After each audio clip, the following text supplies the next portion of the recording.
up, everybody? So the first account we started Monday, the link didn't go through, and we got very unlucky on the shard pulls.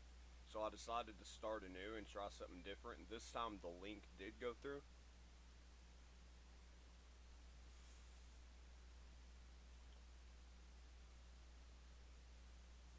And we have Tholen and the cat to start out with. We picked Elhain as the starter.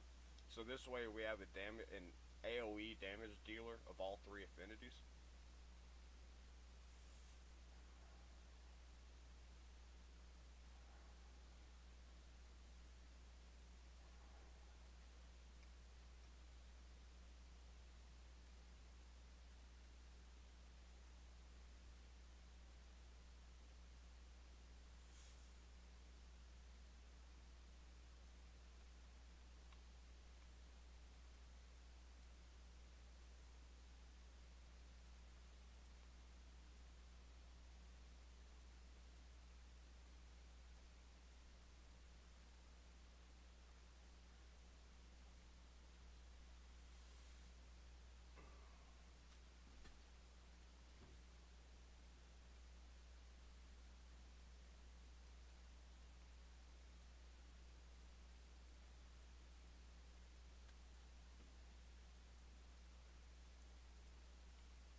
That's not really what we wanted.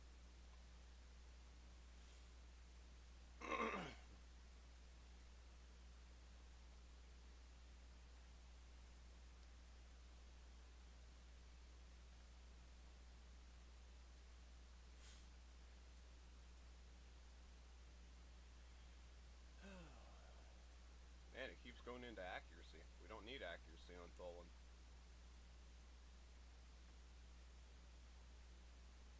Whatever. This would be short term anyways.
don't think we're going to be able to get the 100 energy before it resets, but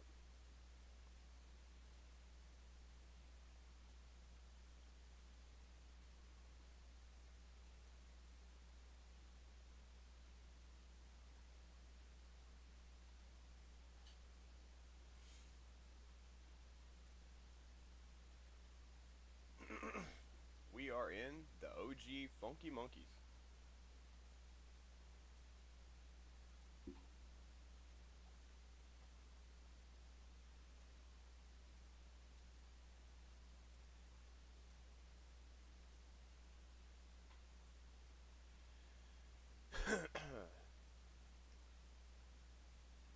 Throw this life gear on her.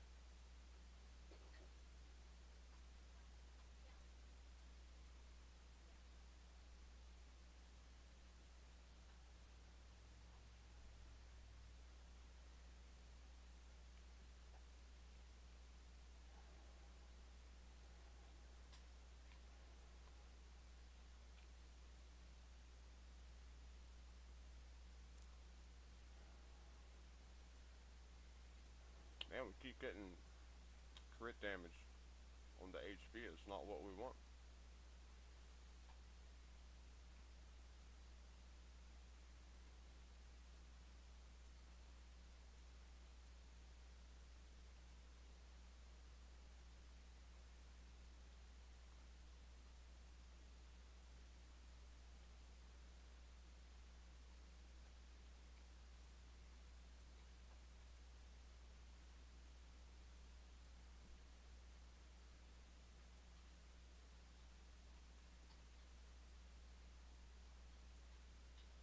If it was an HP nuker, it'd be great, but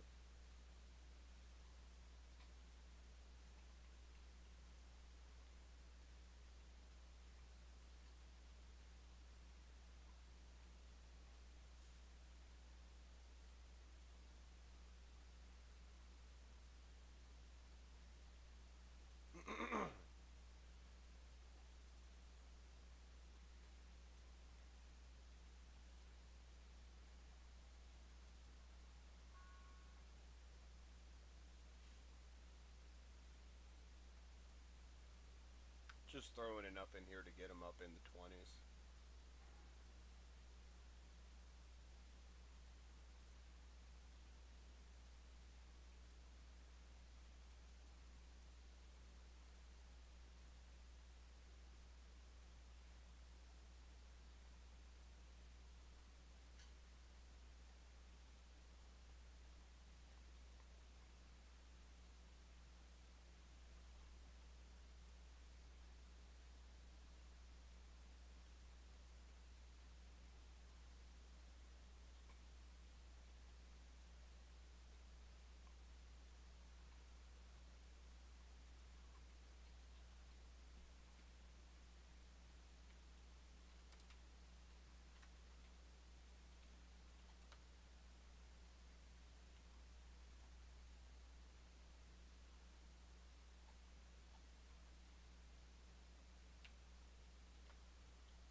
actually getting pretty full.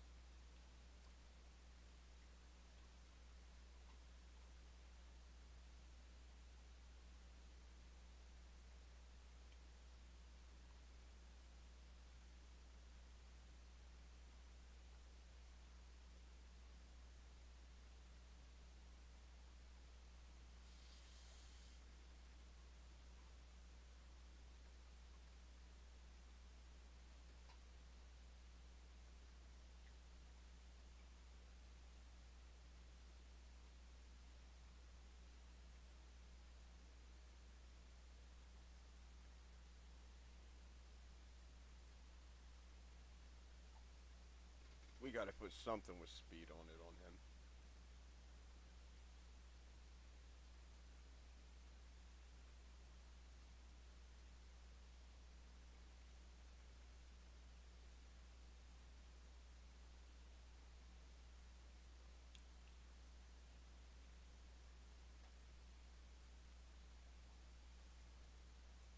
Double roll into attack, not bad.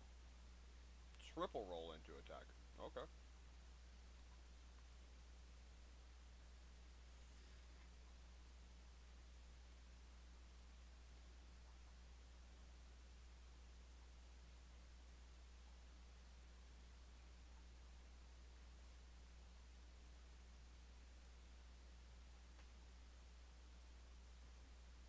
Alright, now he should be faster than her.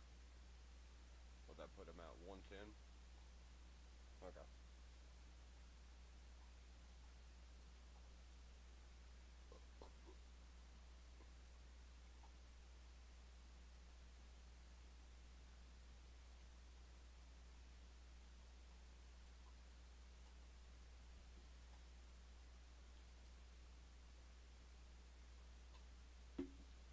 Oh, cool. We got a rare on our first temple.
once the steak, I'm full.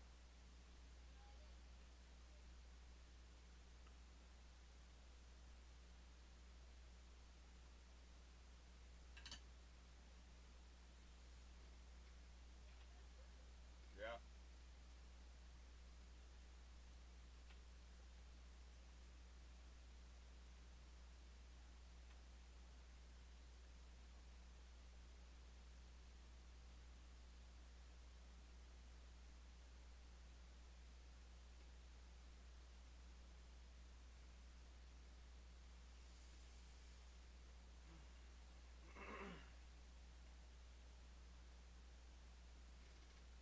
Can you come here and get my plate after that match?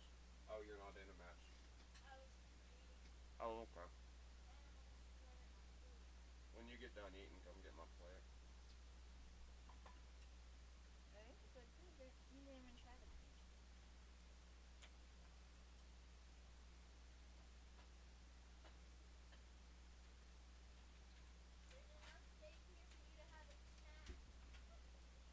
Yeah.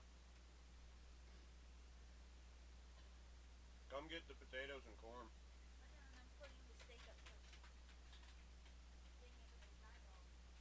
Hmm.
attack.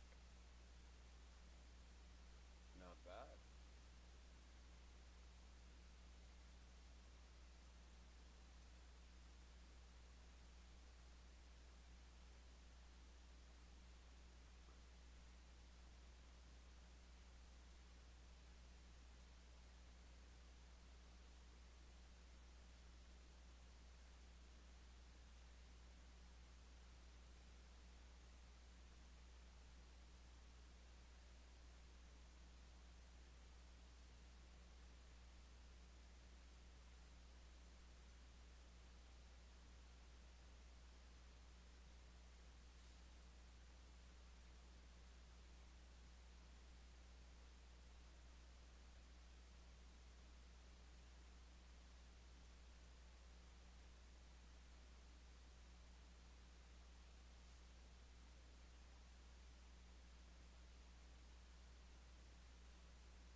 Spent years flexing a luxury lifestyle online, drilling into people's teeth without a license, selling 2-day veneer certifications with mimosas included, and he thought he was untouchable until prosecutors dropped the 113 count indictment on him. I was there as investigators raided Brandon Diller's Northeast Atlanta dental office. It looked like the real thing. He had more than 157,000 followers on Instagram, but this new indictment charges him with with 113 different charges, including RICO, 51 counts of theft by deception, and 21 counts of battery. Yes! This couldn't have happened to a better person. Thankfully, there's now one less scumbag drilling into people's teeth without a license. But the wildest part of the story is, if you add up all the charges and he gets the max sentence, he's literally facing 888 years in prison. Obviously, he won't get that, but that's still a diabolical number for a fake TikTok dentist. The dude just couldn't stop documenting himself, breaking the law, and allegedly hurting so many victims. But this is definitely not the first time this guy's shown up here on this channel. But this time, I'm actually able to say he's officially been hit with a whole bunch of charges. And it's definitely not a small amount either. 113 counts, which is more than I think we've covered ever? Maybe? Have I ever covered someone getting hit with 113 counts? I don't think so. But today, I'm talking about Brandon Dillard, the man who promoted himself online as Atlanta's top veneer specialist. Dillard was running a multi-million-dollar unlicensed dental operation for years, and a grand jury returned an indictment with counts including violations of Georgia's RICO Act, dozens of counts of theft by deception, and multiple charges relating to practicing dentistry and medicine without a license. And Georgia's RICO Act is basically a law that lets procedures charge someone for running an ongoing criminal operation.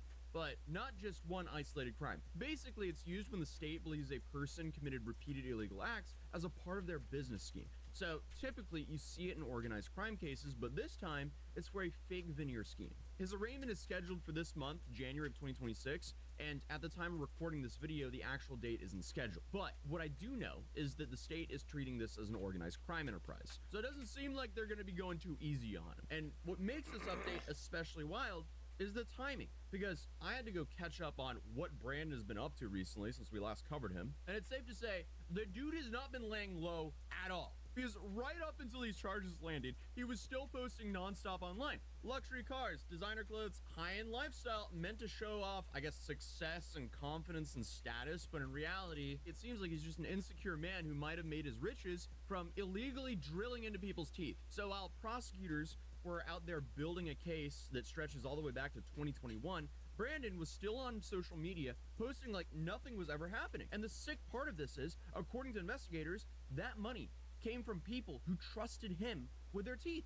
And now he has potentially permanently altered their teeth forever. The dude is a prime example of someone who needs to get backhanded by the law. But if you have not heard of Brandon Dillard before, here's a short version of him. He operated under the name of A-List Smiles Atlanta and claimed to be a veneer technician, a title that legally does not even exist. It's made up on TikTok to sell awful dental services to people who don't know better, unfortunately. And we've been covering him for years here on this channel, because if you know anything about me, I hate social media scammers. I despise people who use their online platforms to hurt strangers who trust them. And also, he offered cosmetic dental procedures at a fraction of the cost of a licensed dentist, and also sold expensive training courses to teach others how to do the same thing. So all of this is taking advantage of how incredibly expensive the US, I guess, medical and dental care is, which makes these schemes even more sinister, because he's targeting desperate people that cannot afford real dental health care. And obviously, when he inevitably wrecks their teeth, they then have to go to real dental health care and get their stuff fixed after they paid him a whole bunch of money. So then they have to pay the real cost plus the tax of paying for his scam. But these guys do this shady business crap. They get a whole bunch of money and they can't help themselves when it comes to selling courses. So of course it's not enough scamming people and, you know, drilling on people's teeth when you don't even have a license. Now they have to figure out, oh, well, I could make more money by teaching other future scammers how to do this. So we can just wreck way more people's teeth together. Wow. Again, these guys deserve to get backhanded by the law. But at this point, I feel like it's just kind of like a pipeline, because shady businesses almost always equal to shady courses. Because those courses promised fast money and quick success, all without dental school, licensing, or medical oversight. So essentially, as I said previously, he was teaching other people how to illegally wreck people's teeth. And to make things even worse or better, because at least now he's getting caught, the dude was an idiot. He was not subtle about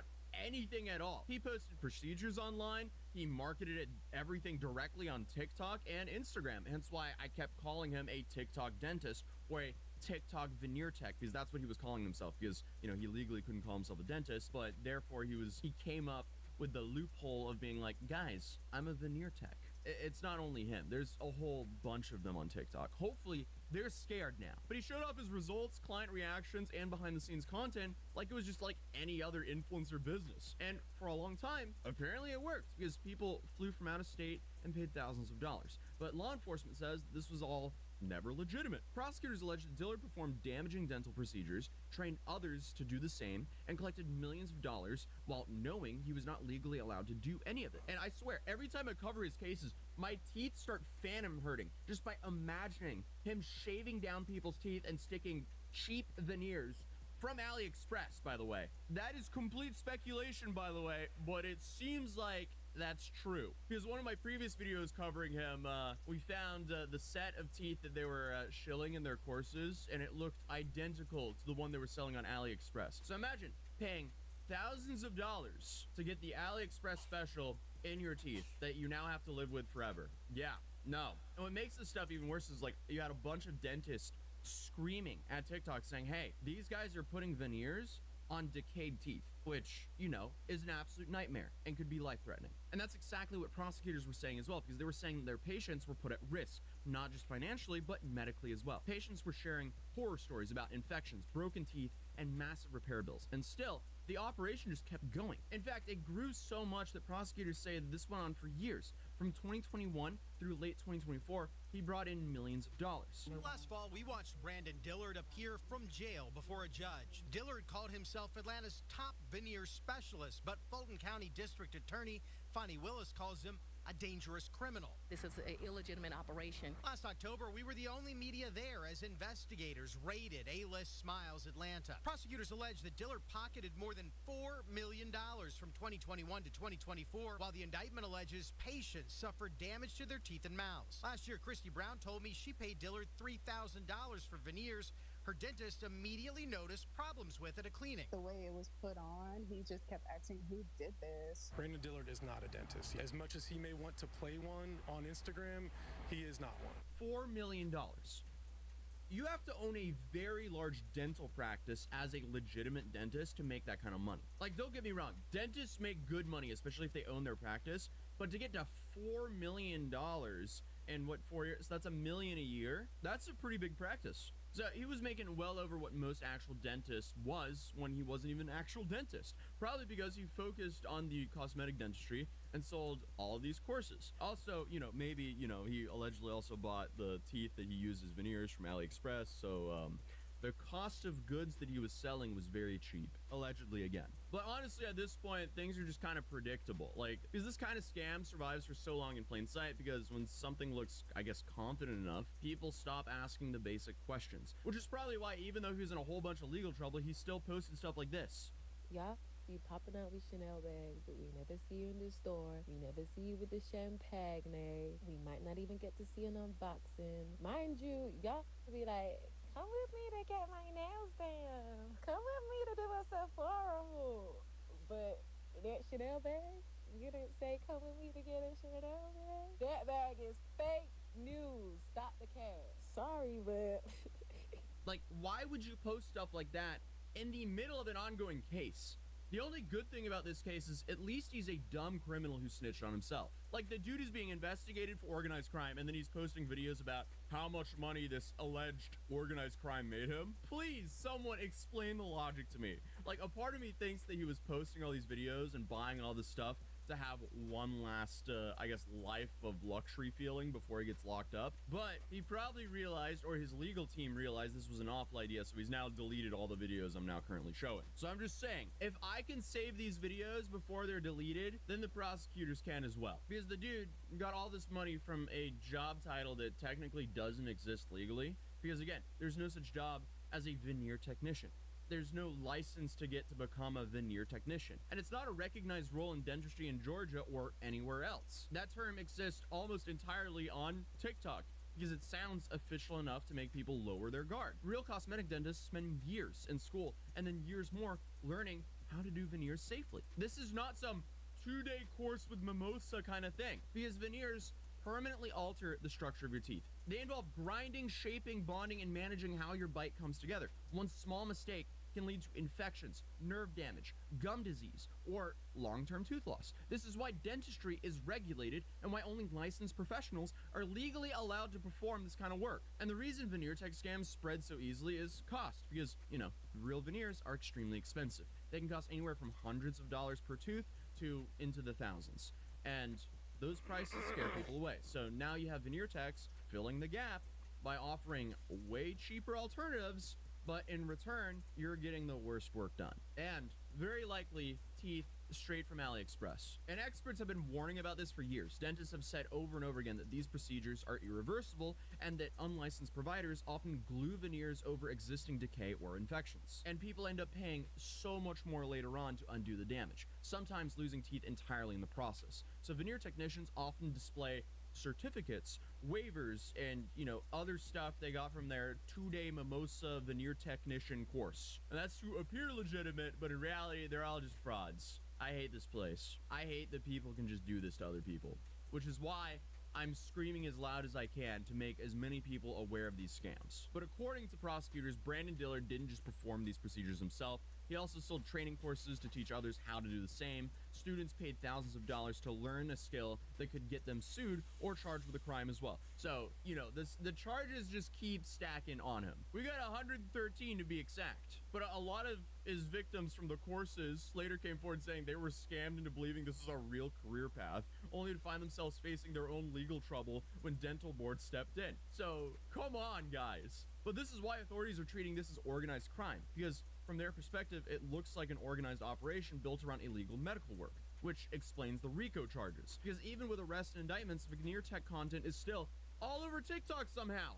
How is this happening still? While digging through all this, I found another creator who posted a full 6-part story time about how she was scammed into becoming a veneer tech herself. And she claims that she was sold the same dream that many others were. The whole fast money, legitimate sounding title, and promising that this was a real skill that you could turn into a business. Hey y'all, this is my story time on how I got scammed into becoming a veneer tech and lost, I want to say $2,500, but overall it was like a $5,000 investment, and I got sued. Let's start there. I got sued today by North Carolina Board of Dental Examiners. Guess what? Fast money will always hurt you in the long run. You don't want any of that, because nothing in life is free. Real dentists get paid a whole bunch of money because guess what? It's not easy nor cheap to get through dental school. But then she was invited to attend a course herself. She took classes where she said that everyone talked over each other, but by the end, she was given a certificate for completing the course. Nightmare. This is a nightmare situation. You don't want any of these people working on your teeth. And she was then given a list of items to get to start putting veneers on people's mouths. And here she got everything off of eBay and Amazon. Come on. She also did a set on her boyfriend and her family and even made an Instagram. Again, come on. The comments, I agree with the comments here because everyone's roasting her, saying that maybe you should have done a little bit of research yourself. At no points did any of this feel too good to be true. But obviously, just like everyone else, she got hit with a lawsuit because of this. But the only thing she had to do was sign a statement saying that she would no longer practice putting veneers on people. But she lost about $5,000 in the investment process. So it's safe to say that 113 charges is a whole lot worse than what she got. And then he had us he brought somebody else in for us to practice on. And he really had us sitting there and using these tools and telling us what to do and how to do these veneers. Now the second class lasted about 4 hours, and then he gave us all these certificates. So it says certificate of completion. Our company is pleased to be able to award this certificate to my name right here upon the successful completion of composite veneers. And it says the date, it says his name, Devon Odueso, and it says that he's an instructor. And they gave us these with the frame and everything. I was like, congratulations, you're now a veneer tech, yay! So in Brandon's case, authorities are urging anyone who received services from him or participated in training programs to come forward.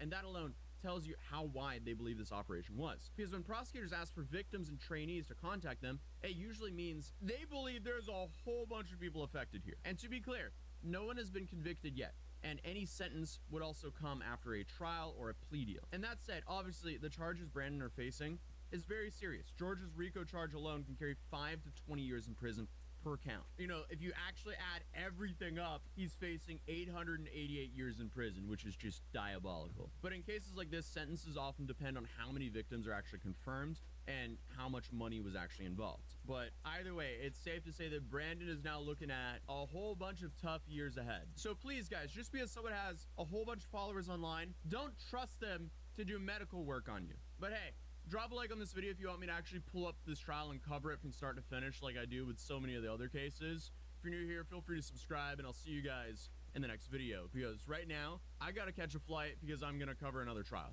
Peace. Cassandra. Not everybody believes in this champion, but for me, she's at least the best in the Agonites faction. Oh, wait a minute. It is Summon Rush time. Let's go ahead and get this fusion done with the final 50 fragments for Gallialiapo. I'm going to go ahead and pull about 12 sacreds to get this done on my main account, but I'm going to go ahead and pull about 20 sacreds throughout the course of this video. You don't believe me? Just watch, man. I'm telling you. For the progressive chance, the only champion here that I don't have is, how do you even pronounce this guy's name, dude? Because it's not Cowlite. I believe in Gaelic it's like Quilcha or Quilty or something like that. And the Sylvan Watchers faction is very, very, well, Gaelic in inspiration. And so let's go ahead and crack the very first ball.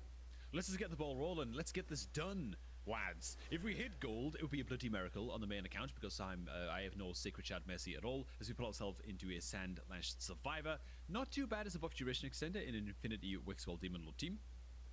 But yeah, not particularly good at that job either. She's a fine champion, at least worth holding on to. Before we get to the rest of the pulls, by the way, if you're looking to create a new raid account, get yourself a free legendary without having to pull any shards at all with Tholan Foulbeard as your standard legendary champion before my promo link expires. Click on the link below this video at the top of the description box and use that link to create your new raid account, man, for all of the free stuff that you see on screen right now. Tholan is your starter champion, 4 free epic champions as you level up your account. That's all from the beginner link, and then Ezio as your login reward. Legendary for a limited time only. In fact, all of this is bloody limited time only because, you know, it's raid. It's how we do things over here. Everything's limited time, right? Let's go ahead, man, and keep on cracking. In chasing good old Quilcha. I'm just gonna call him Cowlite. Cowlite. Screw it, dude. That sounds terrible like that, though. I don't know, man, but none of them really roll off the tongue for me, at least. Finite Castle only 4.5 for Gory. Bit interesting, given that this is a decent champion to take into hard mode Finite. Triple hitter on the A2 and a 310 cooldown, each with a 100% chance of placing freeze debuff for 110. Can be very, very solid for progression into hard mode Finite, man. So, a little bit better than the reviews might suggest. Can also attack one enemy, ignores increased defense, blah, blah, blah, blah, blah. Places counter attack buff and an increased attack buff in this champion for 2 turns if this attack kills an enemy.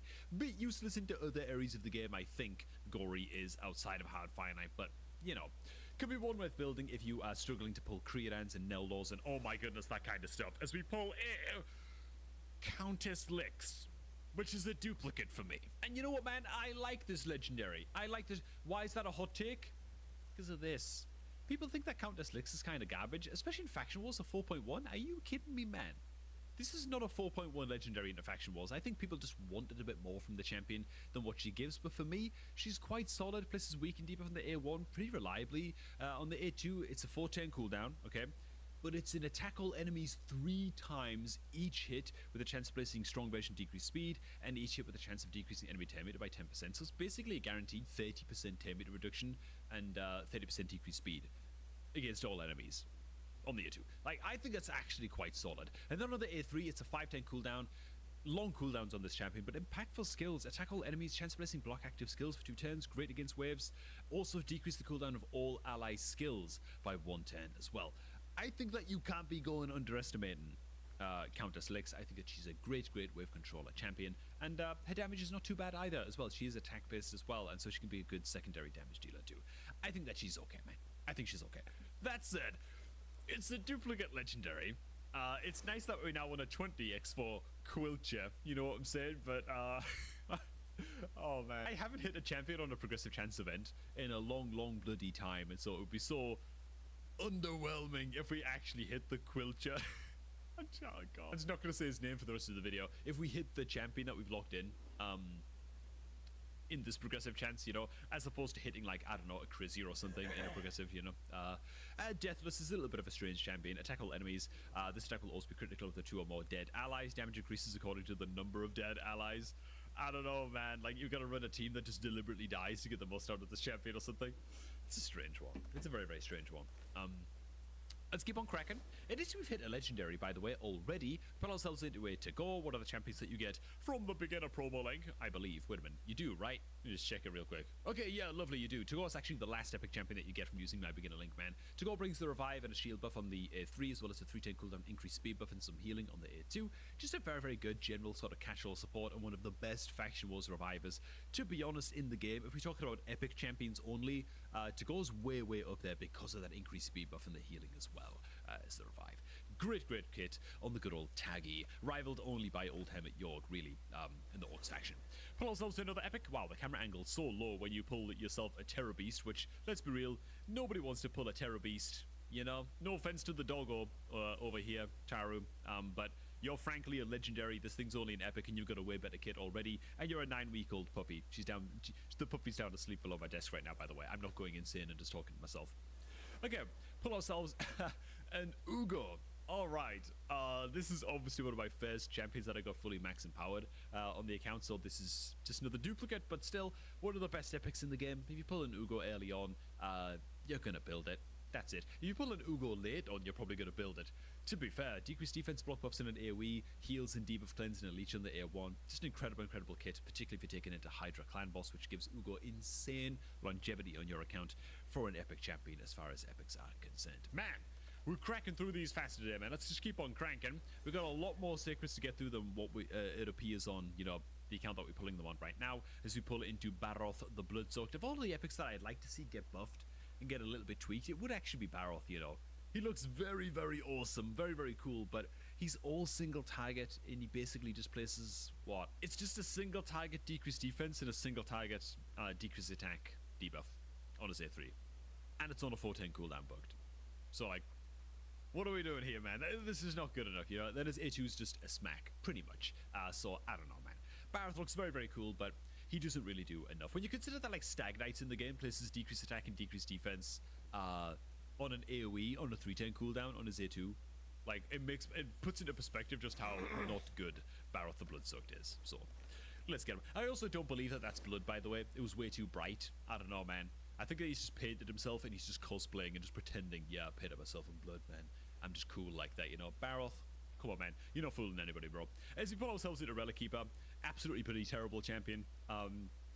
Grant extra 10 if you kill an enemy with his A1. That's nice and all, but what are you doing with that extra 10? Well, you're placing an increased attack buff, getting an extra 10 that is attacking again with the A1, so I don't know, man. Like, this is the kind of epic champion that is just destined to fall off very, very quickly on your account. You'll have fun with him for, like, 2 or 3 faction war stages until you hit stages where you're not able to secure kills easily with his A1, and then he's just crap again. For me, he's just a chicken. Honestly, I would never, ever recommend building that champion. Pull ourselves this Atomage. What's this guy all about again? I actually forget. Remove all debuffs from himself that attack all enemies. Okay, fine. He's an attack-based champion, though. He doesn't have any provoke on his kit, I don't think. So he has no way of sort of inviting debuffs onto himself or transferring debuffs onto himself to make that worthwhile. His A3's attack one enemy ignores 30% of the target's defense, is locked on a 410 cooldown, which blows. Increased attack buff, increased crit damage buff from the champion for 2 turns if this attack kills an enemy. I mean, nah. Like, if he just buffed with increased attack and increased crit damage before attacking, and then attack one enemy, ignore 30% defense. Okay, maybe there's a case to be made. His speeder was also in arena battles as well, which is also just not great. He's just not an arena champion, so I don't know, man. Just not a very good champion, you know what I'm saying? Hoveries the Tusk, not a bad faction wars reviver. He just brings a double revive at a 510 on his A3, which is lovely. Then brings increased attack and increased crit rate buff on all allies for 210s. The increased crit rate buff, I think, is one of the worst buffs in the game, only because it's like, what you're going to build a nuker with 70% crit rate because you think, oh, well, I'm only going to use it if Hoveries is in the team. Nah, you want to build your nukers with 100% crit rate anyway, so it's always such a wasted buff. In my opinion, I think it's pretty terrible, but the increased attack is welcome, and on his A1 he does have a double hitter with each hit, giving a 25% chance to stun. Not too bad. Wait a minute, 30% chance to stun, not too bad. Not one of the best faction wars revivers, but, you know, not terrible either. Next we pull ourselves Hitatsu, a champion that I absolutely adore. I never neglect to mention how much this champion helped me out when I first pulled him, and he was one of the first epic champions that I ever pulled on this very account, actually, on my main account over 2 years ago when I was just getting started in Raid, man. I pulled myself a Hitatsu. People were all excited in the comment section, telling me how good he was, and I'm glad I listened to you guys all the way back then. And big up to anybody who's been watching this channel for like since the beginning, for like a couple years now. Absolutely insane if you have been, but he brings an AoE increased defense and continuous heal buff and a 3-turn on his A3. Great for survival. Great for Demon Lord Clan Boss. Amazing into Ice Golem. You know what else is great into Demon Lord Clan Boss and Ice Golem? A decreased attack debuff on an attack called enemies A3. It's bookable up to a 80% land rate, so it's mostly reliable into those areas as well, and brings a leech on his A1 too. Just very, very good. And he could also self-cleanse a random hard crowd control skill from him every 3 turns on his passive as well. So freezes into Ice Golem and the stun from Demon Lord. You just don't got to worry about it if you got a Hitatsu on your team. He's always going to be firing and getting off his big important skills, man. So great, great champion indeed. And as far as the summon rush goes, I think that's where we leave it. And I'm going to make up the rest of this summon rush by, you know what, man? You know what? I'm just going to go ahead and pull like 10 ancient shards to just nudge us across here. Normally I'd go ahead and pull mystery shards to get the stun. Let's go ahead and just crack 10 ancients and see what happens with these 10 pulls, because you never know, right? We have ourselves a Kalia. I'm not done with pulling secrets, by the way, just to let you guys know. We ain't done just yet. We pull basically a whole load of dross. What does Kalia do again? Attacks all enemies, heal reduction on AoE. Ooh, not great. Just not a very useful debuff into most areas. Attacks 3 times at random. Each hit places HP burn debuff for 2 turns. That's fine as well. It isn't a 4-turn, which sucks a little bit. She's not that great, but if you're running a very, very early game account and you need something to deal with mimics inside of Grim Forest, then HP burn and a heal reduction debuff are actually very, very good. Specifically for that fight, so, you know, you might want to take her into normal mode Grim Forest and use her there for that job. And that puts us about 10 sacred pulls away from getting the final fragments that we need for Galialiapo, Galialiapo. Oh god, why have I got that song in my head, bro? Don't call my name, don't call my name. Galapo. Okay, I'll stop. Well, surprise, mother effer. We've got ourselves 20 more sacred shards to pull, man. Our good old bro in the clan, Mr. Skittles, wants me to go ahead and pull his sacred shards for this. And so, more than happy to get that done. Let's see what champion we're going to lock in for the progressive chance here. He's got an absolutely stacked roster, but how... Okay, we've already got the Thor on this account, so that rules out the Thor. We've already got a Kaulita Quilcha there on the account as well that I just saw. So what are we looking to lock in here, man? Maybe the Cheshire, maybe the Crocad. First off, for the Orcs, do we have the Packmaster? We do not, but still Crocad's a great standalone champion, and it opens up the option to go for the Packmaster in future. And the other one was... Crap, my memory's absolutely terrible. What the hell was... Okay, it was the Cheshire. Demon Spawn faction, we do not have the Cheshire Cat. Okay. Alright. And honestly, our best damage dealer is like a Scored. Okay, yeah, we could definitely use Cheshire Cat for the Demon Spawn faction. Both for Arena, probably, as well as for Faction Wars. So let's go ahead and lock in the Cheshire and get to pulling here. I've been given leave to pull 20 Sacreds and basically max out the Summer Rush event, man. So come on, Skittles!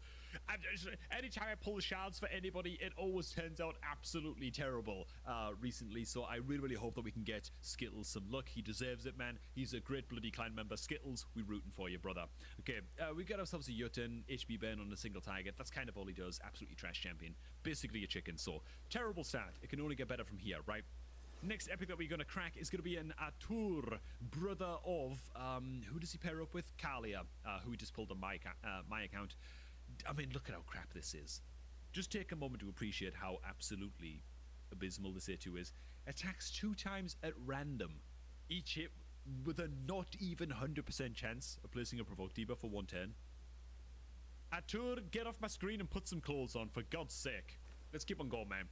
Let's keep on going. I don't know how close we are to Sacred Shard Mercy on this account as well, as we crack our way into a Franox, which, by the way, Franox might actually be one of the hardest hitting champions in the game, and this is a champion that I want to build as a passion project eventually one day, and I'll get around to it once I pull her. Like, I feel like I just never pull Franox, but on a 2, it's an attack on enemy, inflict double damage against targets without any buffs.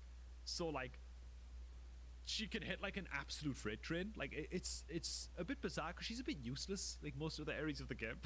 She doesn't really do anything, but she does hit very, very hard. you best believe with that A2, and so it would be cool to see that in action one day as well. Next, we pull ourselves the Taurus. Taurus is weird. He places just an amalgamation of poisons against all enemies, but he damages himself down to 1 HP and then places an unkillable buff on himself. Again, another like super meme lord champion that I don't think is gonna super help this account out. So, come on, man. Come on, let's just hit gold sooner rather than later, okay? We're definitely going to hit Sacred Shard Mercy at the very least, as we pull our way into a Fang Cleric, who is a Faction Wars Reviver, but unlike the other Faction Wars Revivers that we pulled so far, Hoffery's to go back on my account, Fang Cleric is not a very good one. It's only a single target revive, and only revives an ally with 30% HP, which is a bit gnarly, like, already. And then on his A2, his other skill is just a single target heal, and a little bit of 10 meter fill if the target's fully healed by this skill. It's a 2-turn cooldown heal, so that's fine, but you'd rather have like an increased speed buff on it to go, or like a AoE decreased attack debuff, or even on Hoffery's bringing like an AoE increased attack buff across your team. You'd rather have like a big buff or debuff utility on your Faction Wars Reviver than just a single target heal. In my book, at least you just bring a speed aura in all battles by 15%. So if you're desperate for that, he can do that job for you in Faction Wars, member. But Fang Cleric is definitely in the lower end, you know, of Faction Wars Survivors. Good old Kellen the Shrike, a champion that I've got to build, man. I can't believe I haven't built a Kellen yet. He's actually a great progression epic that I do want to do a review video for. Chance of placing weaken on the A1, double hitter on the A2, 3-turn cooldown, first hit with a chance of decreasing damage meter by 50%, and the second hit with a chance of placing decreased speed debuff, 100% chance I should say, for 2 turns. Very nice. Also brings some AoE damage as well on the A3, so great progression champion. Spider, Fire Knight, you know the drill. Not a bad champion at all, man. I think this account is a little bit beyond getting value out of a kill on the strike, but oh my goodness. Woo!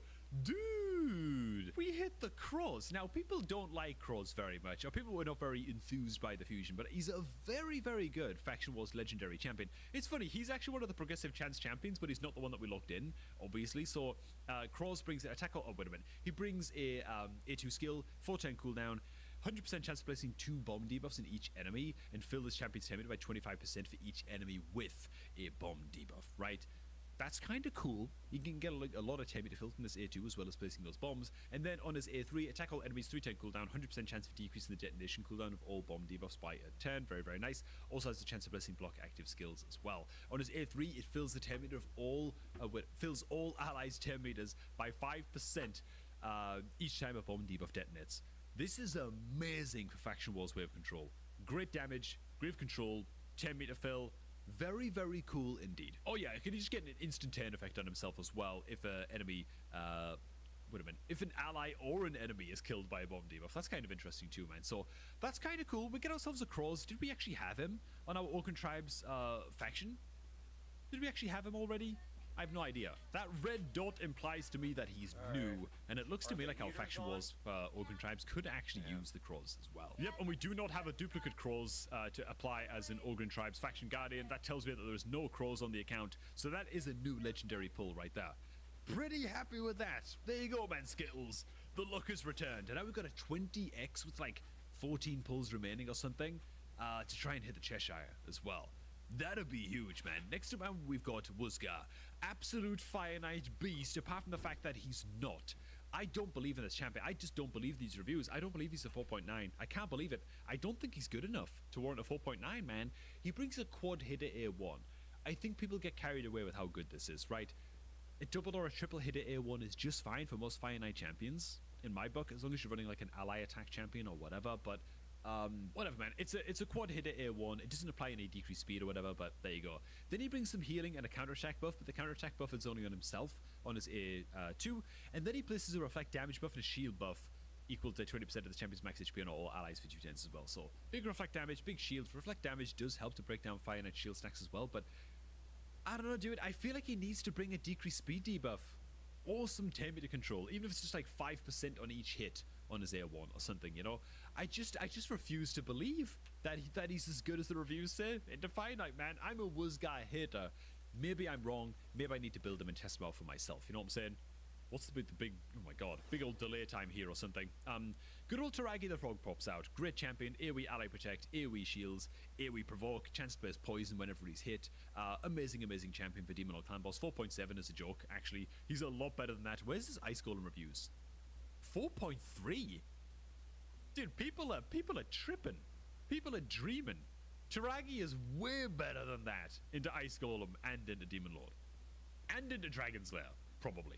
Yeah, into Dragon Slayer too. What am I talking about? Honestly, he's like a 4.8 into all of those areas. Don't trust the reviews. Taragi's amazing. Why has Taragi got such bad reviews, man? I didn't realize that. Taragi is obviously one of the best epics in the game, really, for progression. You know, he's a great epic champion, man. Next we pull a Lich, not so great. Brings a big old 10 meter decrease on a 310 cooldown, but that's all he does. Well, he also places decreased speed as well, so, you know, that's great and all, but the rest of his kit is like place increased defense buff and heal himself, and only himself. And his A1's bloody useless, so, like, I don't know, man. I'm not a believer in Lich. I think he's a piece of garbage. 10 more pulls to go. Come on, man. It's a 20x at Cheshire as we pull the worst epic champion in the game. Good old Warden. Reflect damage buff on all allies, terrible. I mean, God, what are we doing? 610 cooldown unbugged, Jesus. 410 cooldown on a Z2. Attack all enemies. 75% chance to place. Wait a minute. Not even 75. 70% chance bugged to place the weak versions of decreased attack and increased defense buff on all allies. Dude, on a 410. Absolutely terrible. Get Warden off my screen, man. That is a epic champion chicken in disguise, right? Peel back that armor, it's literally just a chicken, right? We pull ourselves a spider. Places. Wait a minute. Oh, wait, what? Spider? I forgot about this champion, man. 100% chance booked on a 510 cooldown to place decreased defense debuff on all enemies, and then it's only a 70% chance of placing a weak version weaken debuff on enemies that only then lasts for 110. Why is this 510 cooldown, bro? That's not good enough to warrant a 510 cooldown.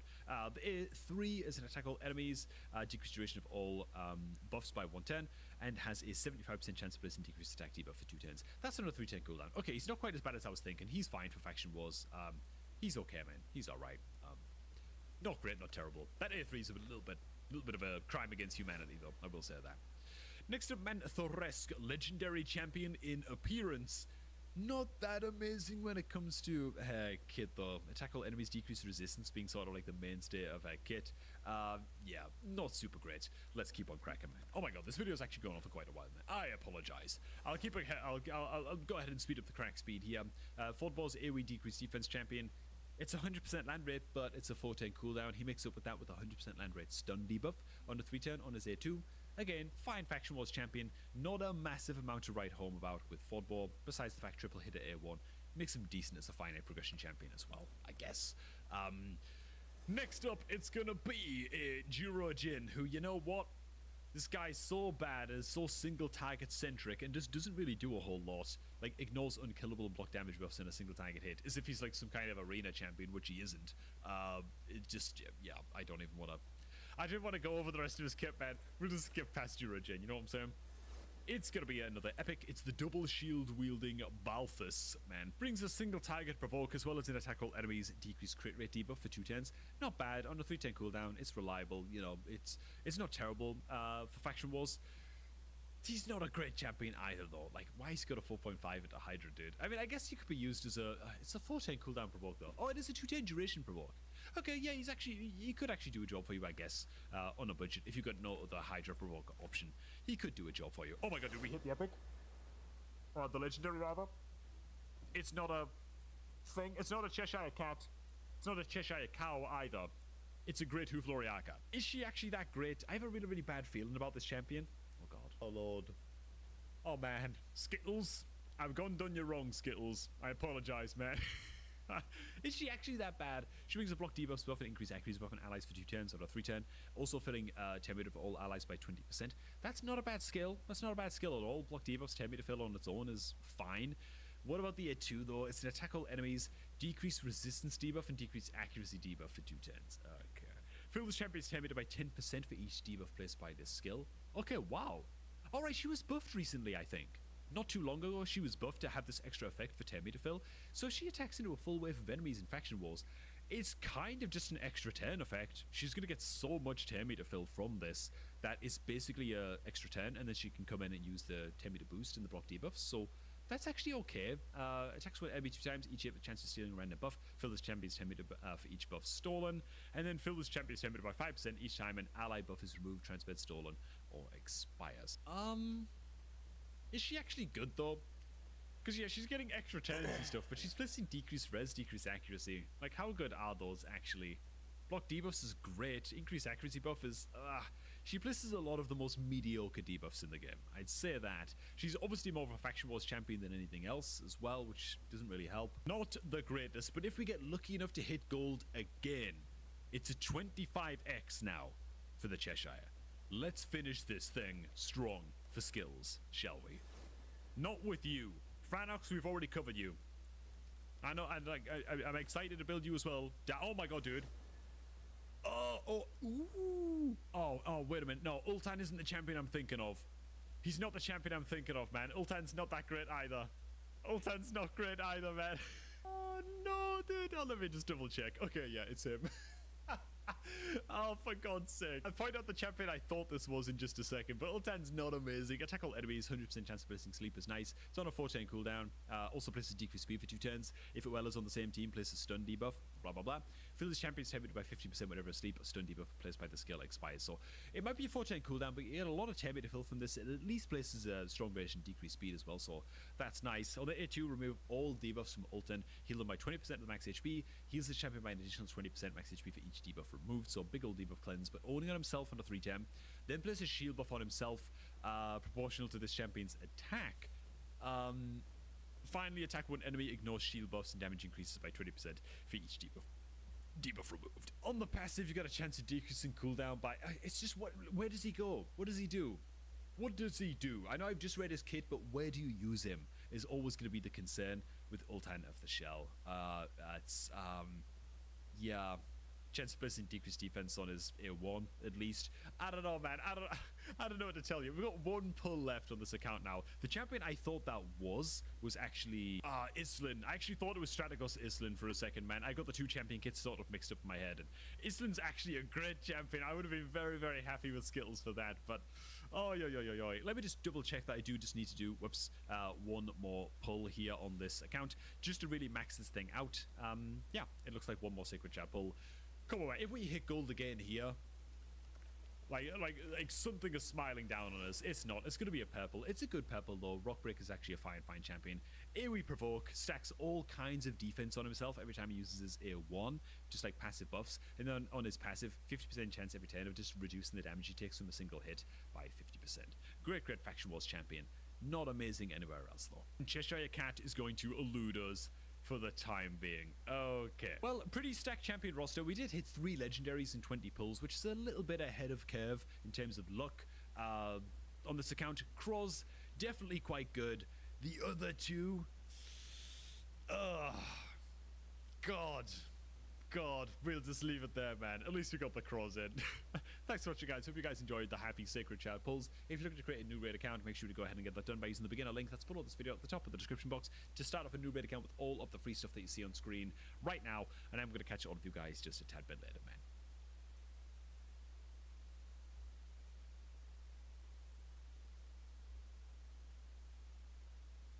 Oh my god.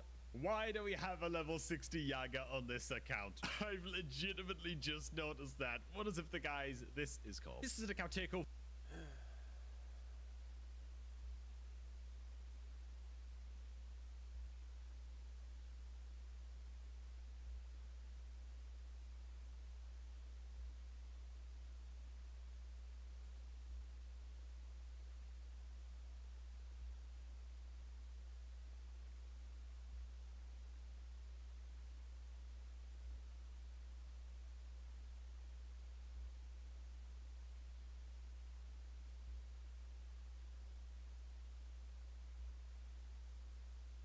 Turning to Minnesota, the president kicked off a nearly 2-hour press conference today boasting about the arrest of so-called worst of the worst criminals there, but adding that he felt terribly about the death of Renee Good.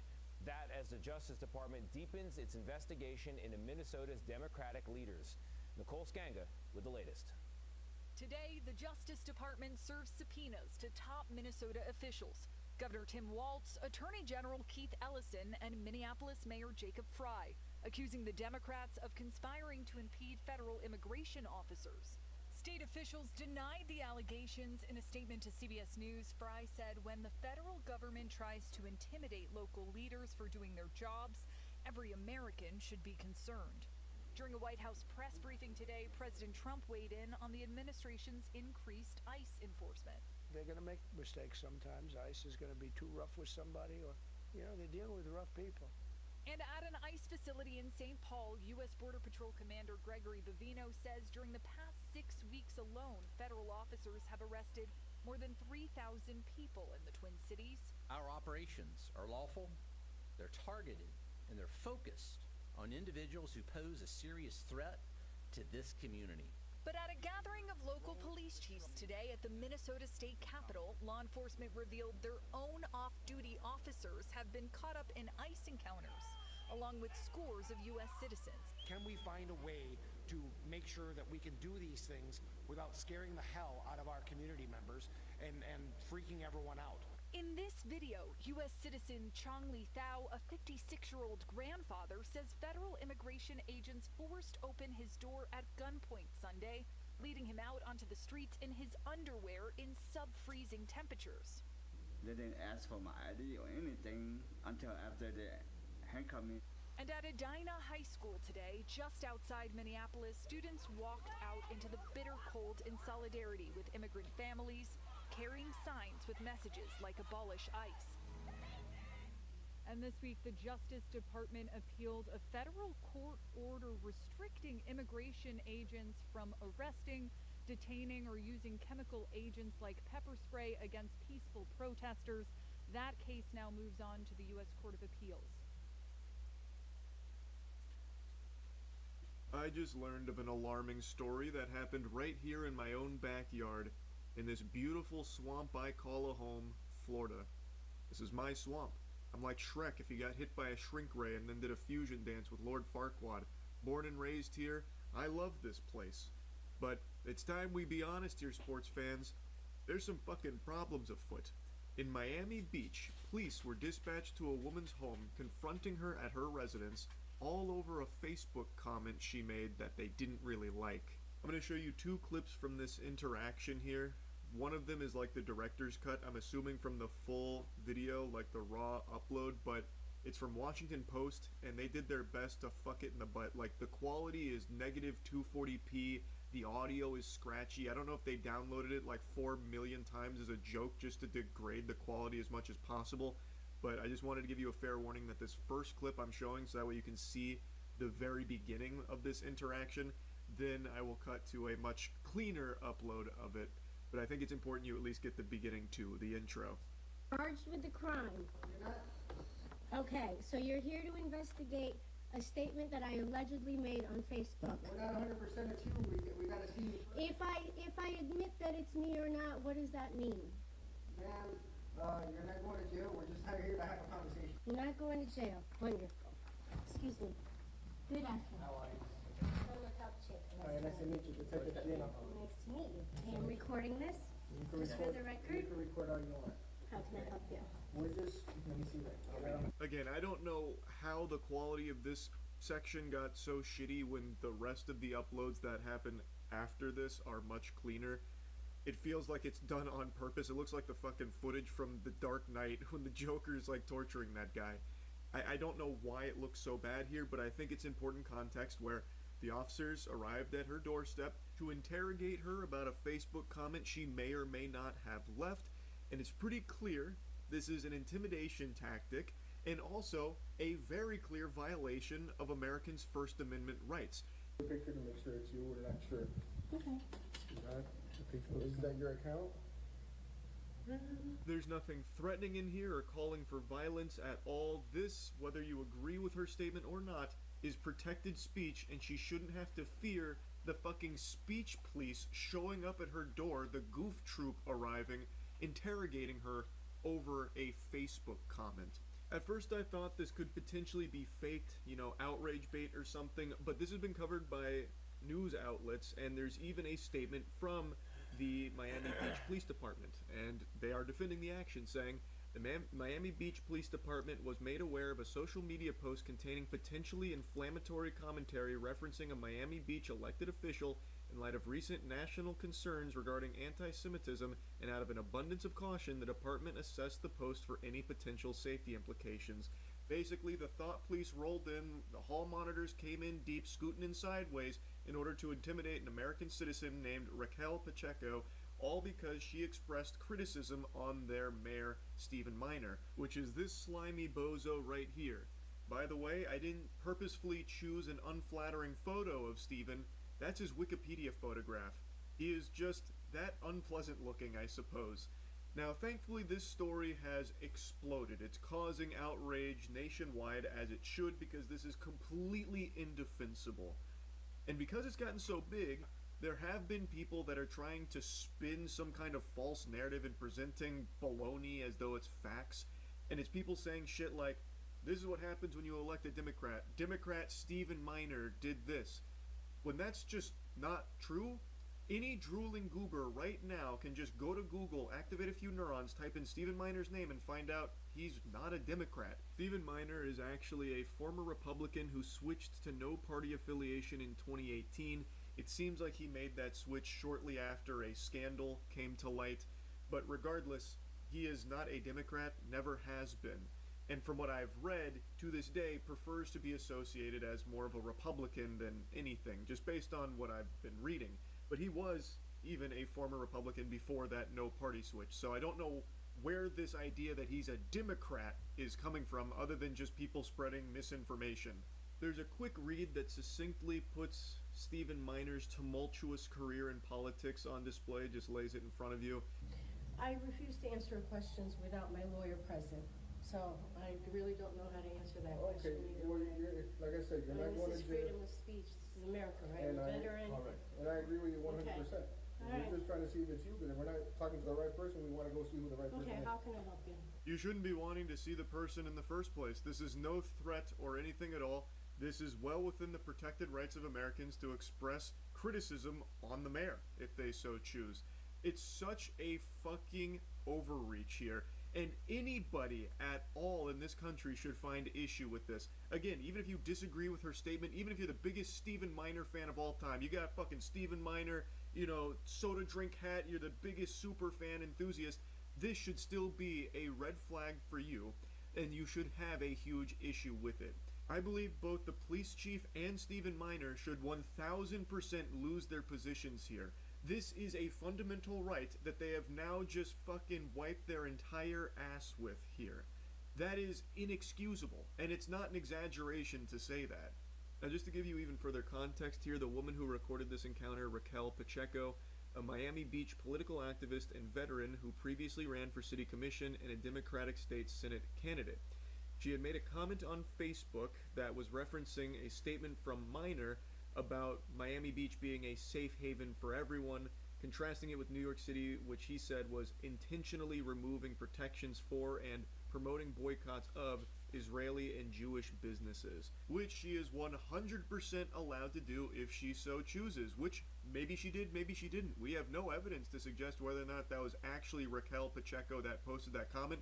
Perhaps it was an impersonator, or some dastardly ne'er-do-well who broke into her house, burglarized her, hacked her computer, and wrote that inflammatory comment to frame her. We don't know who actually wrote that comment, but whoever did, it is protected speech, and they shouldn't be being pursued by police. So pretty much it's just a statement that was made as far as, verbatim, it says the guy who consistently calls for the death of all Palestinians, tried to shut down a theater for showing a movie that hurt his feelings, and refuses to stand up for the LGBTQ community in any way. Even leaves the room when they vote and unrelated matters. Wants you to know that you are all welcome. Clown face, clown face, clown face. 3 days ago. Zero, no? If it was you? I'm not going to answer whether that's me or not. Okay. The concerning part, and not concerning for the person who's posting it, when we're just trying to prevent somebody else getting agitated or agreeing with the statement. We're not saying it's true or not. This shouldn't matter at all whether it agitates someone, hurts their feelings, or if someone agrees with her. You're going to start, policing those kind of statements? You're going to just start going and arresting all kinds of Twitter blue check marks that are perpetually rage baiting and entire purpose is causing agitation for the sake of a paycheck? Are they next up on the chopping block as well? Like, this is a fucking ridiculous reasoning here for it. It is just an abuse of power, and the sole purpose behind it is to try and frighten and intimidate an American citizen into shutting her mouth and being silent and not expressing thoughts, because there might be some repercussions if you say mean things about the mayor, Stephen Miner, here. That's bad. Understood. That guy who consistently calls for the death of all Palestinians, that can probably incite somebody to do something radical. That's all we're here to talk about. And we wanted to get your side. If it was you that posted that, I would think to refrain from posting things like that, because that could get something I appreciate your concern. I appreciate you coming out there. Okay? That's it? That is it. Okay. I'm going to maintain my my amendment rights to not answer the question about whether or not that's right. I hope that's understandable. We appreciate it. Thank you Have as a good well. day, okay? You as well. Thank you. Take care. Goodbye, gentlemen. Thanks for the unsolicited advice on what an American citizen can and cannot post freely online with their own thoughts. That's great.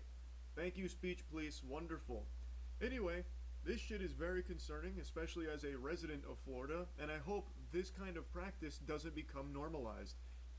That's really about it. So yeah. For a handful of years now, I've made an effort to occasionally tune in, try and keep my finger on the pulse of wacky stories coming out of Australia. It's been a bit of a guilty pleasure of mine. I've just noticed some similarities between some of the crazy stories here in Florida and the weird and wild stories of Australia. One of my favorites being this almost Lord of the Rings style plot and adventure where there was a business that was illegally dumping trash. And what would happen is the service would be called upon, like in one of the cases, they were tasked with getting rid of a huge refrigerator, and the guy shows up, takes the refrigerator, walks it down the street, and then just dumps it on the street, basically just like fucking timber tips over the fridge on the street, just like illegally dumping their trash everywhere. And then there was a huge investigation, as well as like an attempt to scam the scammer. Just stuff like that I find to be endlessly fascinating. So I like to check in occasionally, see if there's any, quirkiness like that going on there. And today, during one of my check-ins, I found something mind-boggling that I've just got to yap about. Police have taken a young Meadowbank woman to court, alleging she left an anti-Semitic voice message for a well-known nutritionist just days after the Bondi attack. But the accused's lawyer says it was an accidental pocket dial, and the charges are a massive overreach. Yep. In a nutshell, there is a nutritionist claiming that an empty voicemail she received was actually an anti-Semitic voicemail. She reported it to authorities because she believed in this voicemail, which has no words, no nothing, mind you, she believed she heard gunshots there in the emptiness, in the void. So she contacted authorities. Authorities showed up at this woman's house the next day and are now attempting to charge her with an anti-Semitic hate crime. Serena Tanuri charged with harassing Mandy Sacker, a nutritionist of Jewish faith she'd never met but seen on TV and social media. The alleged offending contained in a voicemail 1 week after the Bondi massacre. Obviously, the Bondi massacre is a tragic, fucking horrible thing. But it's also entirely unrelated to a completely silent voicemail that was accidentally left on this woman's phone. It was, by all possible accounts here, a butt dial. It happened at, I believe it was 1:30 a.m. And she didn't even know she had called her in the first place. So when authorities arrived at her house, she didn't even know what was going on. She immediately gave them access to her phone, everything like that. And this whole story just seems fucking absurd. All of the circumstances of this case point in one direction. It is an accidental call. Serena's lawyer noting his client, who works at Bunnings, has a severe intellectual and cognitive disability supported by the NDIS. She's not anti-Semitic. She doesn't even understand the conflict. I also don't understand the conflict. This is actually a fucking nothing burger that is now positioned to maybe ruin this woman's life, all because of accidentally calling someone that she was attempting to get nutritional advice from. I can't even imagine a world where there'd be gunshots on a voicemail to intimidate her. Like, what would that even be like? She calls her up and then lets the voicemail play for 4 minutes, and then I guess at one point just like Yosemite Sam breaks out fucking, akimbo revolvers to scare her? Like, what the fuck is that? That would never happen. Or like maybe she's assuming that the gunshots she heard in the voicemail was her maybe playing like a soundboard of gunshots, or like, I don't know, playing audio from Apex Legends or something for gun sounds. Like, why would she think that there's gunshot sounds on her voicemail?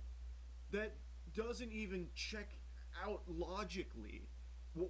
Why would she start shooting a gun on voicemail as a means of intimidating her? Someone she has never met before, and someone who had just previously, earlier that day, sent her text messages very politely asking for nutritional advice and seemingly looking to, like, you know, pay her for nutritional advice after seeing that she has successfully done that for others.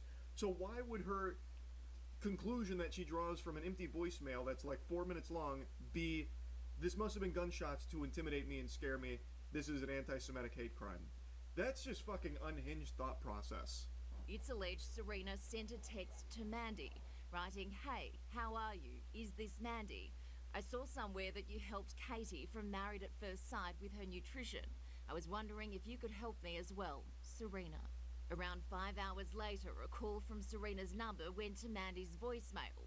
No voices were heard on the recording, but Mandy claims she heard sounds she believed were gunshots, causing her immediate fear and nervousness. It could be a bed creaking. It could be someone snoring. It could be a million things, the least likely being gunshots. It sounds, by all evidence here, to be an accidental butt dial. And guess what? When an accidental call comes through, you're gonna hear some weird noises and some creaks and moans and stuff like that, like you're playing fucking Amnesia Dark Descent or something. Because, again, it's a butt dial. It's an accident. My dad sometimes forgets to hang up the phone when we're done talking, and I'll sometimes, I don't know, out of curiosity, just continue to listen to hear what's going on around him. And that shit sounds like I've just taken a trip into his fucking gullet through the magic school bus with Miss Frizzle. I'm hearing all kinds of weird noises, but I'm not under the impression that my dad just then went into a fucking firefight or something. Like, I don't know how you even jumped to that conclusion that those noises that you were hearing in the background of an empty voicemail were gunshots. Like, I don't know how in the silence she's getting gunshots and whatever going on there. I so desperately wish they released the voicemail to the public. That is not accessible as of this moment. I don't know if it ever will be, but oh my god, fingers crossed they eventually release that. I am so curious to hear it. And the woman here that's accused of an anti-Semitic hate crime does not appear to be an anti-Semite. This appears to be a woman who had no idea of her faith or anything beforehand, and had no idea what was even going on here, why she had like agents at her doorstep demanding her phone in the first place. Ms. Saka contacted a community security group who alerted police. Serena claims the first she knew about the voicemail was when detectives arrived on her doorstep the next day. She willingly handed over her phone and gave them access to everything on it. Until the point she was charged by the police, she did not even know that the complainant was of Jewish faith. I imagine that's got to be the most confusing situation to be unfolding. You just now have some agents at your door demanding your phone. You give them your phone out of fear, and then you find out later that it's all because of a voicemail you didn't even know you left in the first place that is now being labeled as anti-Semitic against someone who you didn't even know was of the Jewish faith in the first place. And also, according to the reporter here, Serena is apparently someone that expresses no interest in politics or religion to begin with. So it makes even less sense why Serena would be leaving a anti-Semitic voicemail in the first place with gunshots on it to try and threaten someone that she was trying to look for help from. Nothing adds up about this. I don't understand why there are now potential anti-Semitic hate crime charges being pursued against Serena over actually fucking nothing. I have to imagine some of the authorities have taken a listen to that voicemail, right? Wouldn't they want to employ some level of common sense, like, that's probably not gunshots. Like, that could be a million things, and gunshots probably isn't one of them. This woman has no history of, you know, like, anti-Semitic hate or anything like that. I don't know. Maybe this isn't really something we should be putting time and resources into to, you know, attempt to ruin this woman's life over what seems to be, by all evidence, an accident in the first place. Like, why is that not happening there? This makes me feel like if I traveled to Australia, walked down the street, closed my eyes, and just started pointing at people saying I imagine that they said a slur to me, I could get them in trouble. Today, the newlywed pleaded not guilty to using a carriage service to menace, harass or offend. In these sensitive times, her lawyer stressed, they weren't critical of the complainant. I just hope police use some common sense here. You and me both, man. I would hope common sense will prevail here, unless that voicemail is really damning, which I doubt. It seems like a fucking butt dial at 1:30 a.m. and she started like fucking hallucinating gunshot sounds in it. I do not think this was an anti-Semitic hate crime where she left a voicemail starting, shooting guns on it to scare her for some reason. The 26-year-old, who has also been hit with an AVO, pleaded not guilty today. The case is listed for next month when a decision will be made on whether the charge is dropped or if the matter goes to a hearing.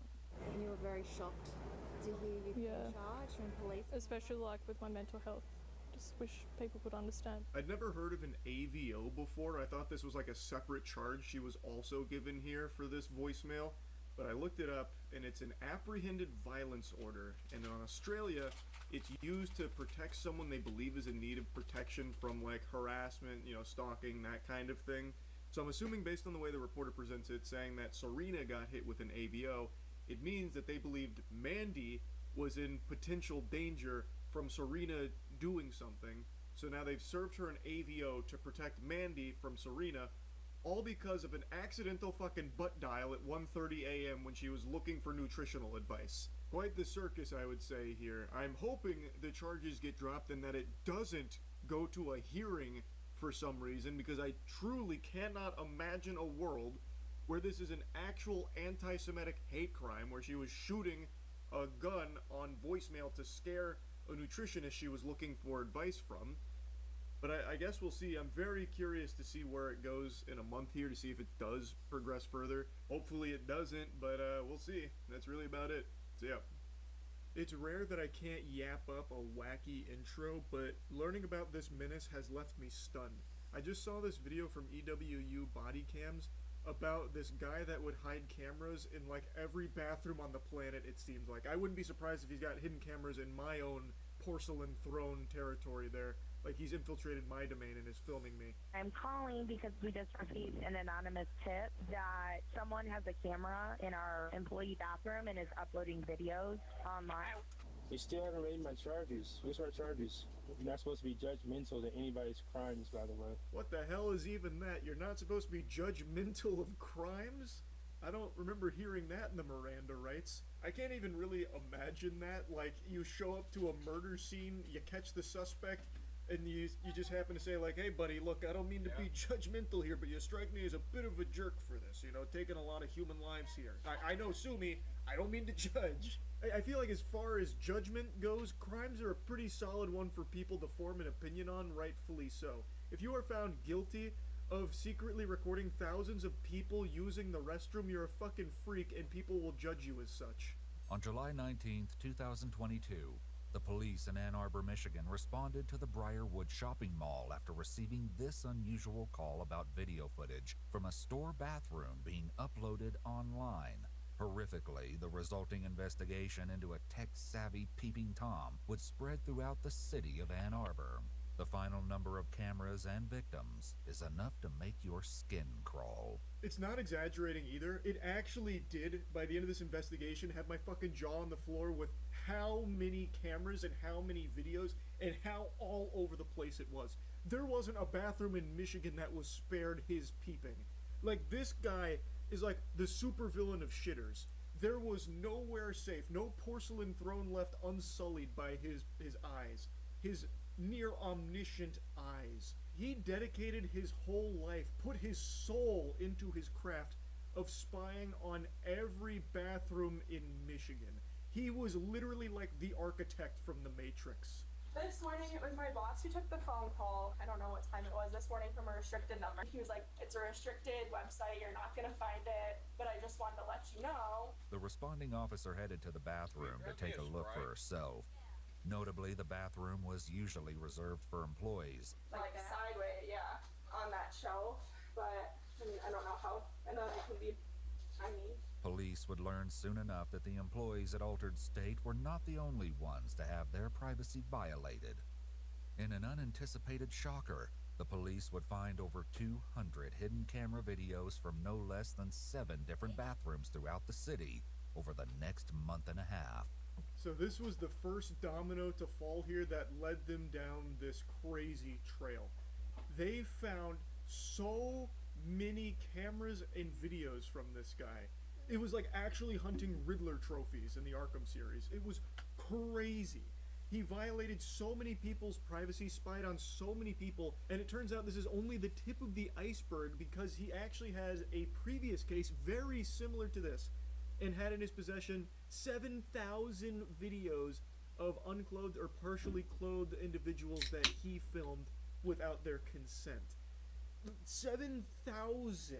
That's more than like all of Markiplier's uploads since he started YouTube. That is an unbelievable amount. And that was in the course of 5 years from 2010 to 2015. We'll get to that here in a little bit, but this guy's entire life has been dedicated to violating people's privacy. All were filmed without consent between January and July 2022. Horrifically, this included illegal images of children. The depravity didn't stop there. When searching the offender's laptop, the police found he had engaged with online adult websites, where images and personal information of unknowing victims were distributed. Police suspected the culprit intended to participate in such exchanges after they found additional images of the victims taken from social media downloaded to his laptop. Just when you thought it couldn't get worse. So, it's pretty clear he was also sharing these with other fucking evil creeps out there, and was even distributing personal information of the people that he would identify through these hidden cameras. So from the sound of things, he would broadcast this onto restricted websites, and additionally, he also had illegal images of children. This guy is legitimate evil. Even though the anonymous caller believed the video he saw was a live stream, he could have been mistaken. The working theory was that the culprit could have put the camera up at the start of a shift and then taken it home to upload the footage. So, back to what started this whole trail of breadcrumbs that they followed was an anonymous caller tipped them off that at this Altered State in this restroom, there was a live stream of people using that bathroom, of course being non-consensually filmed, and so officer went to the scene. They searched high and low for a camera, but they couldn't find it, but they did see that a lot had been like adjusted and moved around. So it's not that they completely disregarded this as just some kind of like phony baloney nonsense. It's one of those things where they started speculating, well, maybe it wasn't a live stream, maybe they had taken the camera home and uploaded the footage to those sites, and the caller was just mistaken thinking that it was live. Something else the anonymous caller said prevented the current lack of evidence from stonewalling the investigation. The man fitting the caller's description was 36-year-old Eric Deshaun Morton. This was not his first run-in with police. But everyone said he was going to the bathroom a lot last night, and they thought that he just was trying to not work. It seemed likely that Eric was up to something far more nefarious than just slacking. Yeah, jacking. This disgusting asshole has an entire history of doing shit like this. The anonymous caller was telling them about someone that could have been behind it, and the person they described fit this man's description. So they looked into him a bit. They were talking about how the previous night he was going to the bathroom a lot. I guess he drank way too much soda, so he just had the big-time pee-pee, a lot of urine in his bladder. But they speculated, like, this is probably when he was setting up the camera or tending to the camera. Especially when the manager added that he made a habit of using the ladies' restroom rather than the men's room. When he was previously asked about this, Eric made the excuse that he used the ladies' room because it was stocked with gloves, which he said he liked to wear while he worked. A bulletproof defense right there. It's watertight. Man rolled a 20 on the charisma check. That was impressive. So, he had a habit of using the ladies' room, and his reason for it was, well, they have gloves there. I like gloves. Checkmate. Damn, his story checks out. This guy's good. After learning that Eric's son was present, the officers decided to uncuff him. They escorted his son outside to play and brought out some snacks to keep the child occupied while the search progressed. A PIN camera containing a micro SD card was connected via USB. When going through one of the bedrooms, they found a small black bag containing more hidden cameras, some of which were like the PIN camera found in the living room. Computer forensics experts discovered his stash of more than 200 secretly recorded videos of people using the bathroom.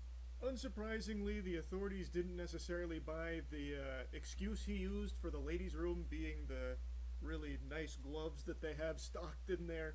So they ended up getting a search warrant. They then arrived at his abode. He mentioned his son was there, so they brought his son outside to play while they searched the house. While searching, they found tons of hidden cameras. They even found a PIN camera that was actively plugged into a computer. So you had all these like Mission Impossible doodads and gadgets, all of which used for surveillance, hidden surveillance. And they confiscated some packages and a lot of this for evidence, and then eventually the forensics experts found his stash, which was 200 videos of people using the bathroom.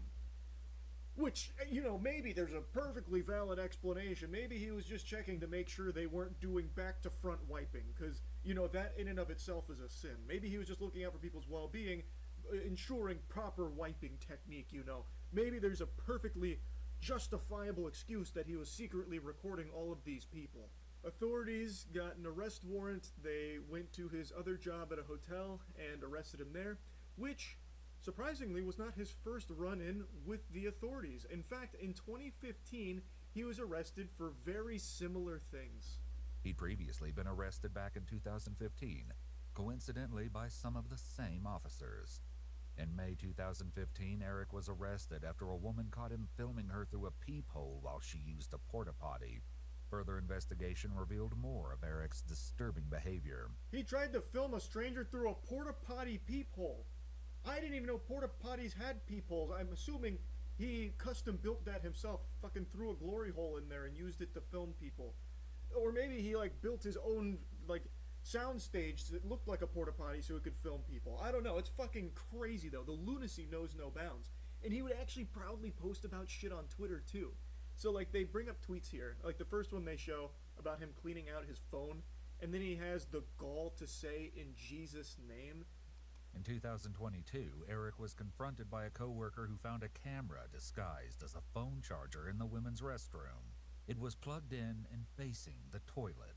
Eric insisted it was a regular phone charger and fled with the device. Unsurprisingly, he was fired from his job. I'm assuming this footage they're showing comes from his Twitter, or maybe like he had a TikTok account where he's doing this loser shit like Naruto running while doing a 360. I have no idea. But it is unbelievable the links he would go to for this depravity. So he had a hidden camera phone charger, like this fucking crazy like spy gadget that he plugged into a wall outlet in the bathroom and had face the toilet. Like, you can't trust any household objects in Michigan while this guy was on the loose. I didn't realize technology reached the point where we could disguise phone chargers as hidden cameras. So good on the astute observer that happened to pick up on that and then confronted him about it, which of course he denied, and then he snatched it away and Naruto ran off into the distance. But like, it's just crazy. Like, there was nothing sacred in bathrooms across Michigan. You think that that's a skid mark in the toilet from a previous poop? Nope. Actually a hidden camera from Eric. You think your parents are actually your parents? Nope. Actually DARPA drones that Eric designed for the sole purpose of trying to convince you to go to the bathroom so they could spy on you for Eric's hard drive. Like, it's unbelievable how many cameras he was setting up in bathrooms across the entire area. The case escalated to a whole new level when the police found an appalling 7,000 videos of unclothed or partially clothed people in Eric's possession. Some had even been recorded in a private residence. They also found images taken up women's skirts, which suggested he had a camera device attached to his shoe. This particular unpleasant collection dated all the way back to 2010. 7,000 videos. And also, turns out he was a notorious upskirt pervert creep. He put a camera on his shoes so he could take those pictures. And I'm guessing by that tweet would even post it on Twitter. Like, he would publicly post the upskirts, it seems. Or at least some of them. What? Also, it turns out he was arrested in 2006, but that one had actually been scrubbed from the records. That shit was like the cloning planet from Star Wars. Like, it had just been removed from the archives because of a program to try and help young first-time offenders or something like that. Anyway, he posted his $100,000 bail. He did get picked up again later. Turns out him getting arrested didn't mean shit to him. In fact, through some of what they recovered, they were able to actually figure out the timing of a good chunk of it, and some of it he had recorded after being discharged the same day. So he just kind of viewed getting arrested as like a nuisance. It wasn't actually a deterrent or anything for him. It was just kind of like a bump in the road, like he hit a pothole. So now all of a sudden he would have less videos that day, but he still went right back to it the second he had the ability to. It's fucking nuts. And then, in the back of the police car, this is where that clip in the beginning comes from. He then tries like a bunch of like weird conversational tactics and gotchas to try and like, I don't know, strengthen his case of innocence while in the back. And that eventually leads him to stating that the officer is not supposed to be judgmental of crime. So now he starts to try and lecture the officer on morality. You're not supposed to be judgmental to anybody's crimes, by the way. I need your badge number, by the way. I didn't do anything. I don't know what you're talking about. No, when I say I do worse, when you say I do worse stuff when I was getting in the car. No, when you said you're not supposed to do that. Don't fight. You're right. Yeah, but you're not supposed to do that. Why am I not? Because you're not supposed to judge crimes. You're supposed to be. Okay. All right, man. Not exactly Phoenix Wright, but a very interesting tactic to try nonetheless. You judged my crime, I'm going to need your badge number, you're not allowed to do that. And the officer's like, what the fuck are you talking about? I didn't even do that. In 2024, Eric was convicted of 13 felonies. Eric was sentenced to 8 to 20 years and will not be eligible for parole until 2030. The true number of Eric Morton's victims, along with the identity of the anonymous caller who started the investigation, will likely never be known. They successfully identified 15 victims, and Eric was convicted on these 13 felonies, so he's facing 8 to 20 years. Ideally, he'll get the full 20 behind bars, but the thing is, even 2 decades in the slammer, I feel like the day he gets released, he's going right back to it. He's hopping right back in the saddle. He has been doing this for over a decade, and no matter how many times he's been taken into custody and arrested, or even been in jail for these crimes, he then gets right back to it. Like, this is, to him, his life's mission. This is why he was put on this earth. To compromise bathrooms. It's fucking sickening. Anyway, though, I wanted to just talk about this a little bit. This story just had me stunned. So yeah, that's really about it. See ya. Have you ever seen a senator burglarizing her stepmother in the middle of the night, getting caught in the act, then arrested, then losing her position while facing felony burglary charges? Well, you're about to. On April 22nd, 2024, Becker County Police Department in Minnesota received a 911 call reporting an active break-in. Little did they know, they would soon find out the suspect is an elected senator for the state of Minnesota. When I read the title from Midwest Safety, I immediately pictured Senator Armstrong from Metal Gear Rising. Half expected to click into this video and get the monologue, Nanomachine's son. Played college ball, you know. Could have gone pro if I didn't burglarize my stepmother. But it turns out that's not the case. Becker County 911. Somebody just broke into my house. Oh, They just ran down into my basement. Did you get a look at him at all? No, it was completely dark. I tripped over him. He was on the floor next to my bed. He ran downstairs into my basement. Okay. Spoiler alert, the burglar is a senator named Nicole Mitchell. Well, now former Senator Nicole Mitchell. And she, I think, holds the title of the most incompetent burglar in human history. This is some shit out of Home Alone. This is the not-so-wet bandit here. I don't know what the thought process was. So apparently she was, like, hiding under or near her stepmother's bed, and her stepmother tripped over her, which is how she was alerted to her presence. And then she just, like, fucking pitter-patters her way to the basement to try and flee.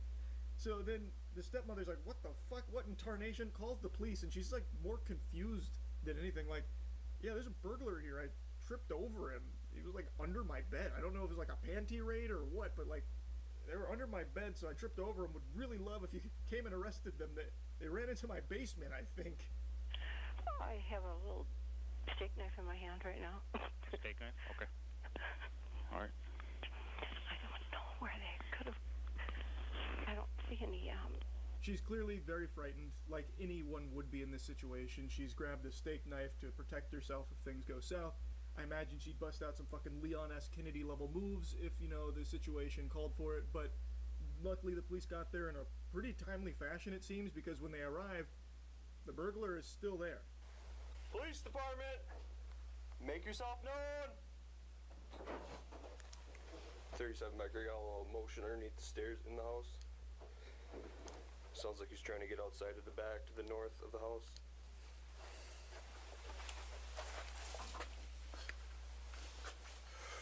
Get on the ground. Okay.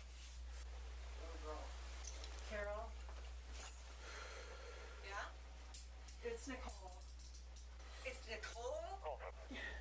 I was just trying to get a couple of my dad's things because he wouldn't talk to me anymore. So they got her, and then the big reveal, the huge plot twist. She calls her stepmother by name, and the stepmother is shocked that it's her stepdaughter, Nicole. And she tries to explain that she was just there to get a few of her dad's things. Now that story is going to change a lot over the course of this adventure, but make a note of this.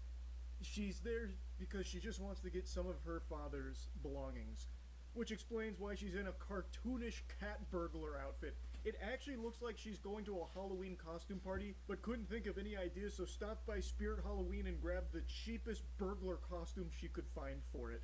It is unbelievable how, like, cliche this outfit is.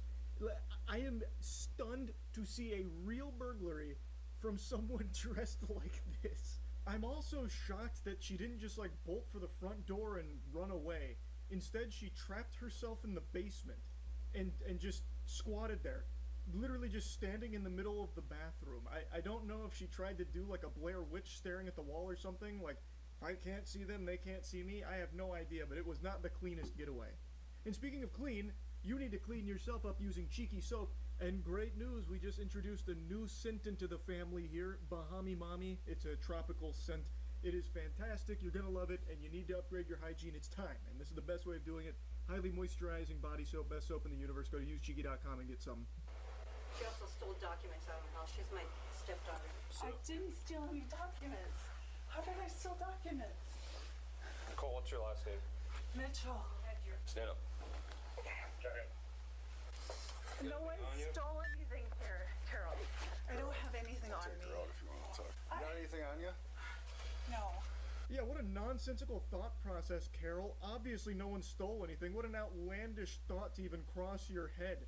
Why would you even get the idea that there could have been a burglary taking place here just because I'm in your house unannounced in the middle of the night, hiding under your bed, dressed like I'm about to go rob a bank? What? Does that mean all of a sudden I'm here stealing something? No.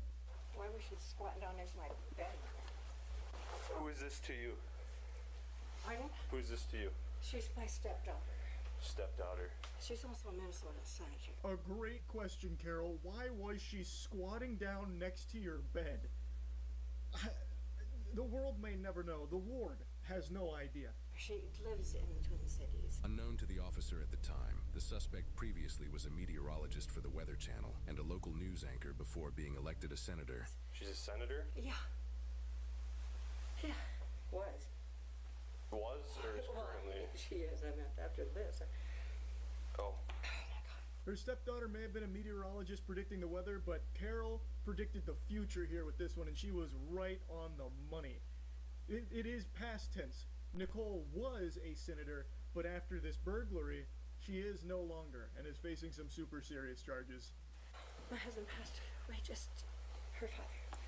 And the day after he died, her aunt came here and they walked out with all these, it was two. Okay. They were walking out the door with all these forms, and I ran out the door and said, "What are you guys doing?" Nancy said, "We're just trying to help you, just trying to figure out where you are financially." No, it's a... So here's where breadcrumbs start to connect a little bit. Carol mentions that Nicole is very close to one of her aunts, and after her husband passed away, they came and took some documents from this house while saying that they're just making sure she's doing everything, you know, correct when it comes to finances. Which that smells a little fishy. There's something stinky afoot there. And now all of a sudden Nicole is back unannounced in the middle of the night, dressed like a fucking thief class in an MMO. My dad died last year. She's paranoid. Well, now she's really paranoid. But, Has she done this before? Not that, but she's insisted that my son should get nothing. She should get everything, all that stuff. Where'd she come in at? Get into my You base. know? I don't have a clue. when everyone tried to help her right after the funeral, She's not trying to help me. She's trying to get money. she kept, I can show you my bank account. Let's go upstairs. So this is Nicole Mitchell's strategy. This is her go-to play here to try and weasel her way out of the trouble she's in. The crux of her argument for why she's there is that her stepmother is paranoid, and she's been mentally declining, and she's senile, doesn't understand things, so she's, talking all crazy, all that paranoia. But Carol, I think, seems pretty sharp here in recognizing that Nicole is probably there for financial reasons again, because it seems like that's something that's happened in the past, granted not to this level. And Nicole just keeps harping on, like, no, she's just paranoid. As Nicole is literally dressed like a fucking burglar out of a Saturday morning cartoon in her house in the middle of the night looking to steal shit. I don't think that's paranoia. Paranoia indicates that there's some level of, like, delusion or, like, disconnect from reality. Carol is very grounded in reality. Nicole Mitchell is off in, like, fucking goober space. Yep, there he is. That window? Over here. Yep. Okay. Is this her bag? Must be. I don't know. Yeah, stuck in the window. I'm just hoping, this mistake won't completely away. I know, I did something bad. After the funeral, my aunts tried to help her. She thinks they stole from her when they were just trying to get her affairs in order. Okay. She has progressively cut off the family. They find a backpack half pushed through the window. They eventually find 2 laptops in that bag, which coincidentally turns out Carol is missing 2 laptops. But we'll get to Nicole's excuse for that in a moment. She denies that the 2 laptops are Carol's. And now while talking to Nicole, she once again tries to harp on, like, oh, she's just, like, unreasonable, and she's just real out of it. She's gone loopy. She thinks everyone's out to get her, and so she's progressively cut off the family. To be honest with you, Nicole, I can see why she would progressively cut off the family here, considering one of the family members is breaking into her house in the middle of the fucking night, lying next to her bed doing, like, a tabletop challenge or something. It makes sense. I don't think it's paranoia. I think she made the completely correct call in cutting off this part of the family here. And she mentions the aunts, something Carol also mentioned without the 2 of them even communicating, so it's pretty clear that there is something going on with the aunts and Nicole and the finances here that Carol has after the passing of her husband. Okay. But she's got Alzheimer's, and she's gotten, I know this doesn't help, this is just going to prove the point, but she's gotten paranoid and thinks we're all out to get her and won't let anyone in the house. I just wanted to get a couple of my dad's mementos, and that's all. Okay. So what kind of mementos? A couple pictures and maybe one of his shirts. So she's saying that Carol has Alzheimer's and thinks everyone's out to get her, and thus she broke into her house to get some of her father's mementos. Nicole, it does seem like you're out to get her, and I'm inclined to believe other members of the family are too, considering you've conspired with them to take some documents from her house. It does seem like she's 100% in the right to think that there are some members of the family out to get her. Hi. What's your name? Are those laptops in your backpack yours? Yes. Okay. She's saying she's missing 2 laptops. I mean, I can show you one. It's got my kid's Minecraft game on it. Okay. What's the other one for? I have one for work. Okay. She has Alzheimer's. She's been misplacing things. I can show you texts going back months saying, things are missing, this and that.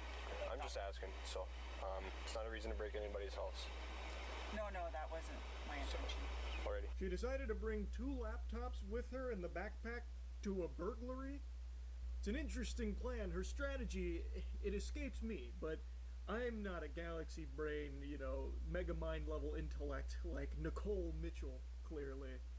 But they then talk more to Carol, and they're asking about, like, what did she take previously, and she mentions that what her and her aunts took last time were a bunch of bank papers.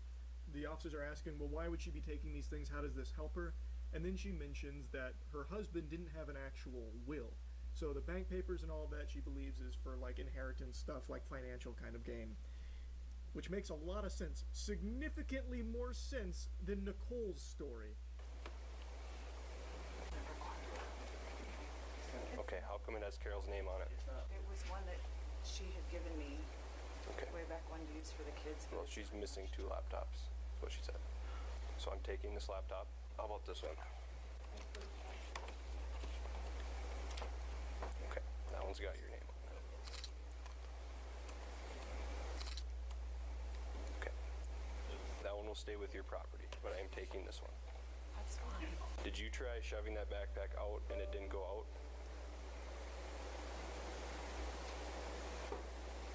I want to answer your questions. So one of them had Carol's name on it, and the other does seem to be actually hers. The state of Minnesota laptop right there.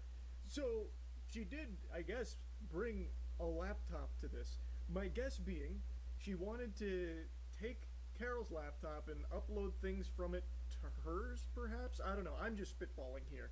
But it is very clear that she had some bad intentions. I don't think it was just to get some of her father's mementos. And in fact, she completely drops that narrative, by the way. After this arrest, this is the only time she tries making that claim. She then must have consulted with a lawyer or something, fucking called Saul, but Saul was too busy on Fent or something, because then she completely changes this story and goes with the narrative that she was actually only there to check on her stepmother's well-being because she cared so much. She just loves her so much and wanted to make sure she was okay. Which is a felony, as well as possession of burglary tools. Mitchell was a Minnesota state senator at the time of her arrest and refused to resign after the incident. She accused her mother-in-law of suffering from paranoia about break-ins and senility. She also refused the release of the body cam footage. After her arrest, she posted on social media changing her story that she claimed in the body cam footage. Instead of saying she was there to take possession of her father's mementos, her social media post claims she was there to simply check on her stepmother due to her health issues, and she startled her, essentially putting the blame on the stepmother's medical problems. Now, I'm not going to pretend to be an expert on wellness checks here, but this seems like a really bad approach to checking on someone whom you believe to have declining mental health. To dress up like a burglar and then hide under their bed in the middle of the night unannounced, and then scaring the bejeebus out of them, then scurrying down to the basement while desperately trying to get through the window.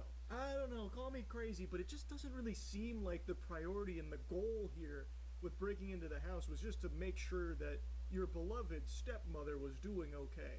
I feel like if someone was wanting to check on me, they probably wouldn't bust into my fucking house in the middle of the night and hide under my bed, causing me to trip over them, still say nothing, by the way, and then just run away. I don't know, I wouldn't have that moment and be like, oh, thank God they checked on me. That wasn't a burglar, that was my best friend, no doubt, making sure that I'm doing okay. Ah, that's so sweet of them to stop by in their burglar costume in the middle of the night. What a crazy story to try and spin. There is no human being on the planet that would believe that. Like, her previous attempt with, like, getting her father's mementos, that makes sense if she had any of her father's mementos in her bag, which she didn't, apparently. So maybe that's why they tried this, because she couldn't, like, procure any of that. It clearly wasn't why she was there. So maybe the lawyer was like, if you try that, they're going to grill you on, well, why didn't you have the mementos? Whereas here, they can't tell you what you were actually there to do, I suppose. But you can definitely poke a hole in the logic of this. It makes no sense at all. She didn't check on Carol's health or anything. And if she was there to do that, why is she dressed like a burglar? Like, there are just so many obvious flaws with it. Though now I'm really playing with this thought experiment here, like how you'd possibly argue this. I guess maybe something you could squeak out is be like, oh, well, I thought Carol liked burglars. You know? Hi there, I'm Skeet Hansen, and welcome. We're waiting for our potential predator here. He goes by the name Big Herm. Now, he claims he's from Florida. He's a Florida boy, he says, and he thinks he's showing up here tonight to meet who he thinks is, you know, a Now, he did talk and talk about how he wants to, quote unquote, pipe out this girl. And he also said that he wants to raw dog it. You know, his words exactly from his mouth. And on video. On video, we got that recorded on the phone call. Now, his plan is to come over here and do these things, but before he does it, he's going to play the girl in some Mortal Kombat. As you can see, we have the setup here. We've got Mortal Kombat 1 loaded up and ready to go. So we're going to be in the other room while he's playing the game with who he thinks is a girl. And I'm going to come out and have a few words with him. And before we let him go, we're going to give him a choice. He's going to be able to play me in a first to 3 Mortal Kombat. And if he wins, he gets to walk away scot-free. And if he loses, then, you know, unfortunately, we're going to have to get the authorities involved because this is legal activity. So we're going to see where this goes and see if Big Herm has what it takes to take me on in Mortal Kombat. He talks a big game. He says he's pretty good. He says he's going to, you know, kick the ass in the game. So we'll see if he can do the same thing to me. Stay tuned.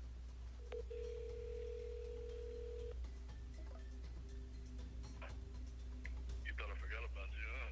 I did. I was literally like, well, I had a feeling this might happen. Yo, my fault about earlier, man. I really was so tired. I don't even, but I really see that we've been talking and the address you sent me, that's your main one? That's my house, yeah. Don't come out until I call you, though. So me. Don't do what? Don't come out until you knock? I don't want you to wait outside for me in this weather. I'm saying. Why would I wait for you outside? I'm on my couch with a blanket. Yo, you talk wild, man. I'm about to beat your ass in Mortal Kombat. This is the way you talk. Yeah, this. You can try if you want. Oh, yeah. Are you bringing protection, by the way? Nah. I'm gonna raw it, man. Oh. Do you say you're gonna raw dog it? Hell yeah. That's the only way to do it. Oh, okay. I never did it like that. Oh, yeah? No, I saw somebody's shirt say that, though. This guy, Big Herm, was talking absolutely wild on the phone. You know, obviously we can't show the full phone call on YouTube, but he said a lot of wild things, and just the fact that he said that he wanted to raw dog it with this girl is just beyond me.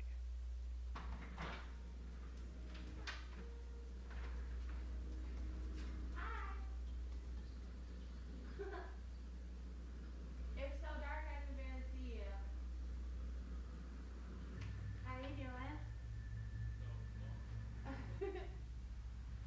I didn't even see like the car lights or nothing. How are you? So beautiful. Thank you. We hear the decoy open the door, and then we hear a male voice. Yo, this is cold.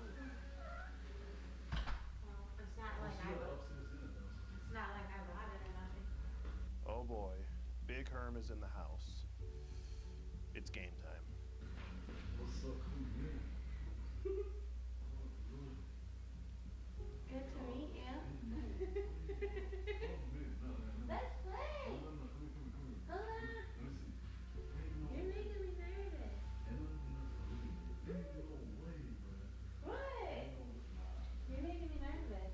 But ain't no way what? I'm not really making you sweat, huh? Huh? I'm not really making you sweat. This is nice area, bro. Yeah, you don't even really like it. It don't matter. What the f? You don't even look this shit. Here. It's nice over here.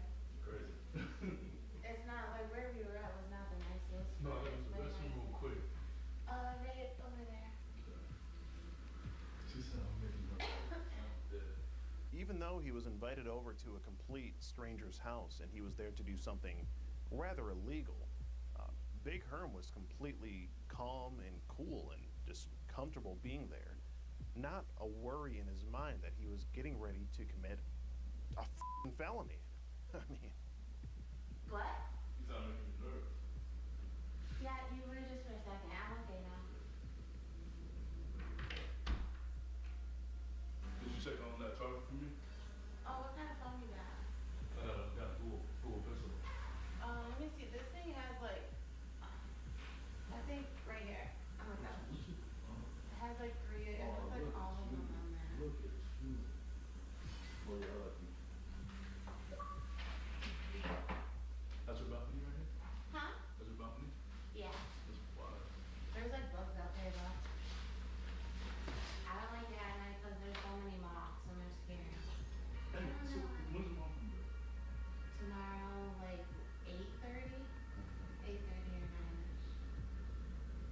who are you gonna be? I know you said we played a long time ago. Listen. Do you even remember their names? Was it in black and white back then? No, I'm just kidding. No, I'm you just. didn't. No, you didn't. I'm just kidding. What's up, bitch? Bro, I feel like I'm gonna get me. I just man. What's up? You feel like you're gonna what? I feel like I'm gonna lose. You feel like you're gonna lose? Well, all you gotta do is try. You don't die in real life. It's just a game. You know, Huh? you're hilarious. What's that? My glasses. Oh, This nigga was. I didn't know. You tapped it up. It's like a fake one. You can be the reptile. Oops, I knew it. I have to try to see Sub-Zero. I knew it. I knew he was a Sub-Zero player. I could just see it when he walked in. I freaking knew that. Oh, where's my wallet? Oh, there's a bunch of snacks. You want some to drink? Well, there's only like. You got water? Yeah. Yeah, there's not really any hot. Diet Coke, which. Now, we were hiding out in the laundry room, and I let the door cracked so that I could see everything that was going on. And Big Herm was getting a little bit handsy with the decoy. A bit too handsy, if you ask me. Every time I looked through the door crack and looked at Big Herm, he was just smiling, just drooling, salivating over the decoy. Diet Coke. You want some? Yeah.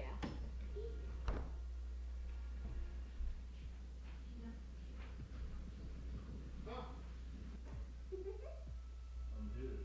I know. Good now? Yeah, Good now? you're good. Not mad? I'm not mad. I'm not even being mean. Okay. Finally, Big Herm and the decoy are playing Mortal Kombat. Okay. Wait, what's the. Okay, that's it? Oh, so is this the block? Okay, that's the block. Okay. I already got it now. Good job, bro. Oh, hey, listen, calm down. No. You're too persuasive, bro. Why? Because I just know you're gonna keep attacking. You got that. Oh man, you dodged that. That was a nice little jump.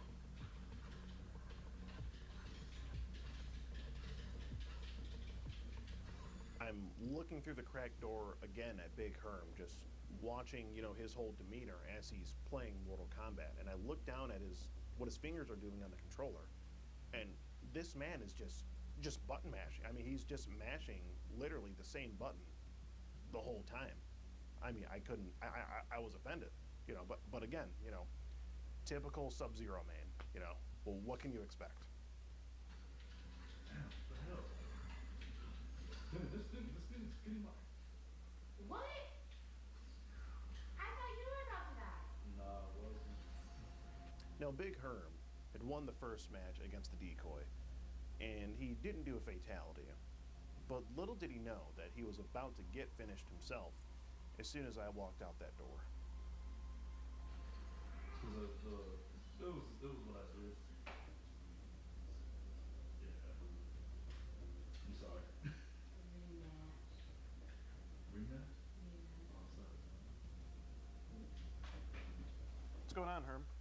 Yes, sir. How you doing? Good, how are you? Go and have a seat, please. Whoa. I'm with the Predatorial Investigation Unit, sir. No. I'm not. Sir, can you please have a seat? Listen. Sir, just have a seat, please. Okay. It's going to be in your best interest. Okay. Okay. I'm not looking for no. It's You're not not- what you think. Do you have any idea, man? It's not Okay. what you think, sir. I'm promising. Okay. I'm not. No. We was just playing games. Just playing games? No, listen. Playing listen, a pretty dangerous game. No. I promise you. I don't have no background in that at all. I And promise you. In what? Nothing. I don't do nothing. I'm not like that. I promise you guys. You're You not hear like, me? explain, Herm, you're not like what? I'm not what you think I am. I'm not. What like do you that. think that I think you are? I'm sorry. Well, explain, what do you think that I think you are? Listen. Listen, please. I'm listening, Herm. Floor's yours. Okay. I'm not like that. I promise you. Okay. You're not like what?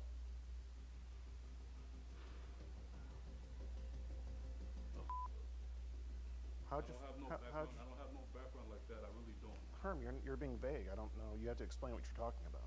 I fucked up back from the home. I understand. And why would you be f***ing up by coming over here? It wasn't right. It wasn't a smart thing. Why wasn't it? Because it's just, you're not supposed to just meet people online Okay. and stuff like that. Well, meeting people online is okay in general. It's just But why isn't it okay in this instance? because I was a young girl. Not A young girl. How young? What's that? You're here to meet. Do you want to try again? No. You don't want to try again? Listen. Now, Herm, the problem with your statement is I have the chat log here. And before I look at it, do you want to try answering the question again a little more truthfully? The girl that you're here to meet tonight is. Okay. So, what makes it okay? First of all, how old are you? I'm 28. Okay. It's not okay. So, and she's. So what? I mean, what made you come over here and meet her then? Now, this big Herm character was a, pretty sizable guy, really big guy. Pretty intimidating.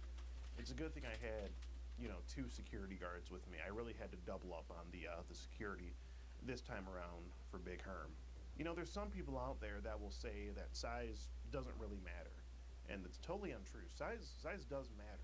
And speaking of which, this video is actually sponsored by Morgan & Morgan, who is America's biggest injury law firm. What up? It's your boy Sellout Skeet here, and I'm here to talk to you about Morgan & Morgan. Huge thanks to them for sponsoring this video today. Now, we know that Morgan & Morgan is America's biggest injury law firm, and we also know that they have a proven track record of fighting for the people with over $15 billion recovered. And we also know that submitting an injury claim with Morgan & Morgan is free and easy. But did you know that they're the official injury law firm partner of the UFC? Get ready for UFC 296, where fighters are going to be competing for more dough than you'll find in any deep dish, or giving away tickets to witness the action. They're giving one lucky winner $2,000 and 2 tickets to UFC 296 to see Edwards and Covington go to battle in Las Vegas. Entering to win is easy. All you gotta do is text Skeeter to For the People. That's 484-373-6742. Or just click the link down in the description below, which is morganufc.com/SkeeterGene. Fighting is in Morgan & Morgan's DNA.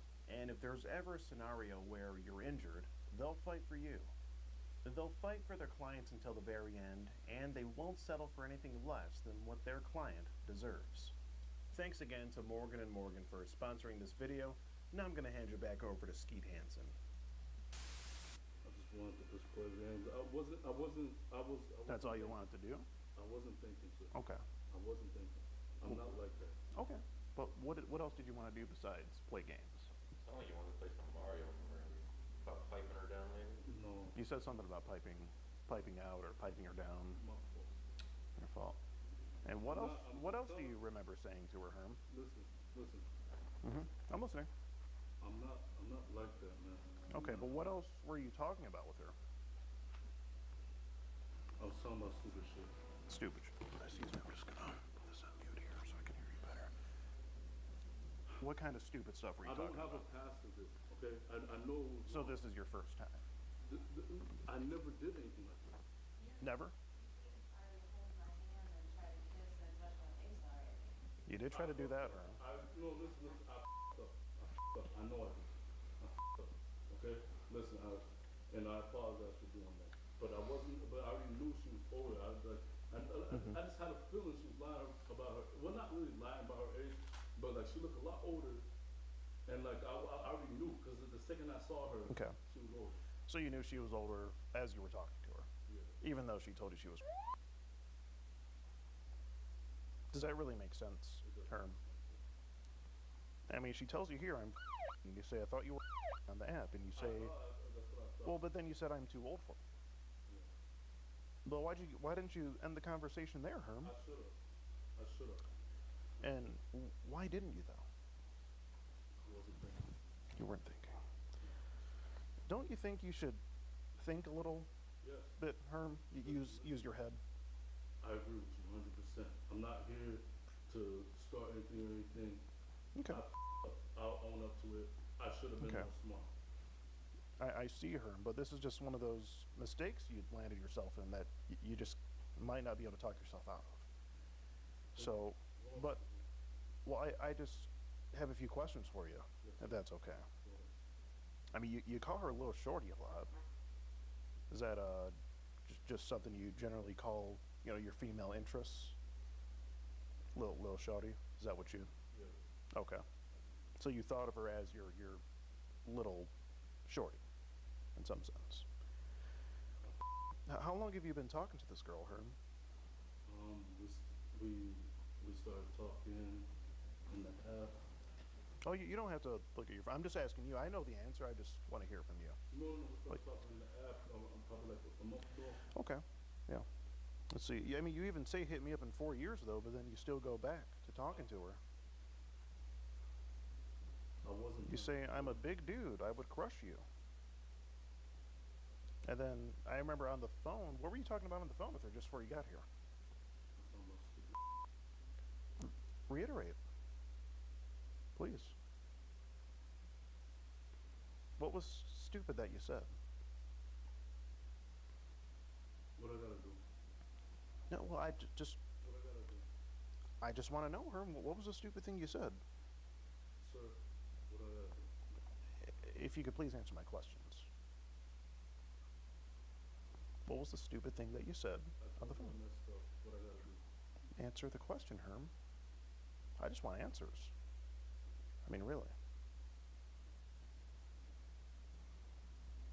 I recall you saying that you wanted to, quote unquote, raw dog her. Do the raw dog. You said you weren't going to bring a condom, and you're. I mean, what was ultimately, what was your plan, Herm? I mean, obviously, we saw who was playing the game. I saw that. Yeah. Okay, what was your plan after that? I wasn't planning on doing it. It's gonna chill. Yeah. So what about all the stuff you talked about in the chat log That here? was just me talking. I don't have no history of this. I up. So this is your first time doing this? This is my first time meeting with someone else. Do you know how many times I've heard that, Herm? No, listen. At least. Listen. I don't have no background of being anybody. Okay. I work hard. I have my own job. What do you do for work? I'm a machine operator and also a packer associate. Where do you work? I work for Home Depot. For Home Depot, okay. And I thought I saw that in the background of one of the pictures you took. So you're at Home Depot taking pictures in there. Is it a distribution center? Yeah. And you're taking those pictures and sending them to a girl that tells you she's. I mean, are you even supposed to be on your phone while you're working? And then you talk about your work here. You say big boss grind. You feel me? When I'm working, yeah. When you're working, is this work for you? Do you feel like a boss right now, Herm? I feel like I made a bad decision. That's all. You just feel like you made a bad decision. Of course, I made a bad decision. I wasn't thinking straight. But Herm, you. Yeah, it's fine. For my Uber. For my Uber. Well, I don't know. Oh, Herm, you called an Uber to get here, right? Yeah. So. Well, time out. She said my phone's in the back of my Uber. So, is this also a warning for me up? Herm, I'm gonna get to that in a minute here. Hold up, sir. Can I listen? No, I'm not a bad guy. You can check my background history. The only thing I got arrested for was I never even attempted anything with no young chick. How old were you when you were drinking? Just let him finish. I was 18. My fault. He's here to ask you. Listen. Yeah, just a few questions. Can I just talk to all you guys first? Okay. Please? Okay. I'm not a bad guy. I made a bad decision, and I'm like truly sorry about that. Like I'm not a person that's gonna. I'm not no offender. I'm not a predator or anything. That's it. But the things you were talking about. I know. Like I told you, sir. So there's a difference between someone being a predator and someone.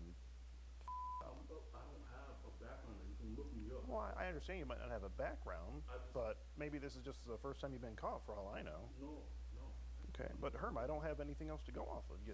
You talked about coming over, having girl. You didn't want to use a condom. You talked about a lot of things on the phone with her, and you know very well she's and that's why you're trying to be so careful. Because I know it was wrong, and I should have known it was wrong. Then why? I mean, why do it then, Herm? I was so cautious that I should have made a better decision, and I still went with it, not thinking. And why'd you do it, Herm? Because I'm stupid. I'm stupid, but like you know. I mean, you got a pretty decent job. You work out every day. You seem like overall. You seem like a good guy.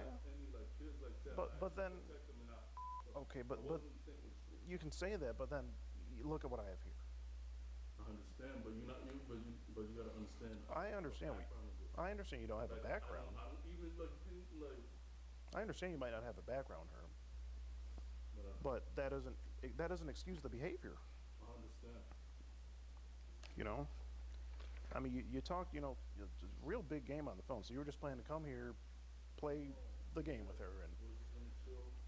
Actually, that's pizza over there. Yeah. I don't know if you noticed. I didn't ask you where the room is. That's actually the bathroom. I know. Truly. But you came in. I'm not gonna lie. 100%. I was not gonna do it. You came in. You held her hand a little bit. You wanted to hug. You're getting a little handsy. Yes. So it seemed like you. I didn't say where's your room at. Oh, I understand. I wasn't really planning on doing anything. I'm not. Okay, I understand that, but the whole time you were doing those things when you were here, you were under the impression that this girl was. Nah, until I saw her. But until coming here. Yeah. Then you realized it. Then I realized that. And but you see what look at my background. I've never even talked to. I've already looked at that, but you got to see how I'm seeing it. But up until the point of you getting here, you thought she was. Right. That's where the problem lies, Herm. And this is illegal activity. Do you understand that this is illegal? This is illegal. I've seen guys do a lot of time for stuff like this.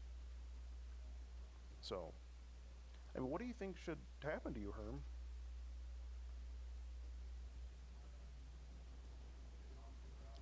I feel like you should just give me another chance to just prove you guys wrong. I'm not like that.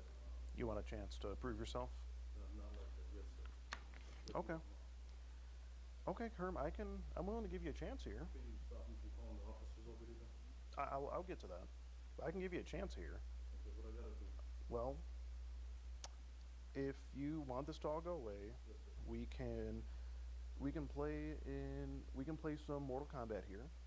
And if Are you you serious? if you beat me, you get to walk away scot-free. Deal? And if you lose, then you may go to jail tonight, Herm. No, I'm talking about like If you lose. No, it's not about me losing. That's what I'm talking about. What are you talking about? I'm talking about. Can you just give me another chance? Yeah, this is your chance. If you beat me in Mortal Kombat, you can walk away scot-free, and we'll just forget all about it. You were kind of a bit of a nerd back in the day, so you could have a good shot. You seem like you play a pretty good Sub-Zero. And Jax. Like you knew what you were doing, man. You beat her. She already want to know. Yeah, do you? I mean, this may be your only. What do you have to lose, Herm, at this point? I mean, the guy in the suit, how bad can it be? I mean, I used to play back in the day, too, a little bit. I don't know. What do you want me to do with it? And if you win, we can just let them know it's a misunderstanding. It's not Yeah. that. No. I don't forget that. What do you want me to do? What I gotta do? We can play Mortal Kombat. Mortal Kombat. What I gotta do to prove to you guys that this was just a mistake? What do you want me to do here? Is the answer too simple? The answer is just Mortal Kombat. Yeah, like if you win, we'll forget it all. No, man. No, And we'll just, maybe we'll call the whole. Stop. I'm just saying we'll call the whole thing off if you win. I mean, you were willing to shake on it, he'll shake on it with you. It's an agreement. We have an agreement, as far as I can see. So if you want to grab the controller, I'll grab the other controller. What do you want me to do here? Just the longer you wait. No, it's not about the longer I wait. What do you want me to do here? Just told you. Okay, just gotta pick up the sticks and play a game more confident. You just won. I didn't know that's what we had to do. I thought we were just gonna play to just chill out and everything. Well, that's what we're doing. We can chill out. What do you guys want me to do? Herm, You want me to say what you want me to do? Herm, do you not No, I'm trying to understand. No, I'm not. What do you want me to do? Herm, if you want to pick up the sticks and we can just play a match. I'm not even in the Western Mind to want to play any games right now. I already know I messed I up. understand you might not be, Herm, but... Listen, I messed up. What do you want me to do here? What do I gotta do? Herm, how can I make it more clear to you? I mean, this would be your... I messed up. I'm not like this. I got you. What do I gotta do? This would be, your only fighting chance. I don't...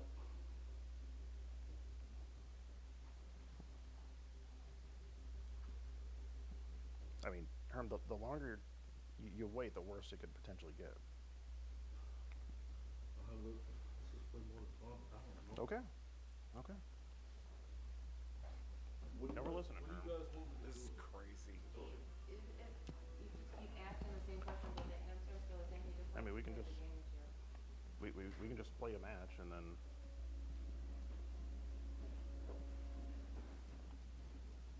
Herm, it's...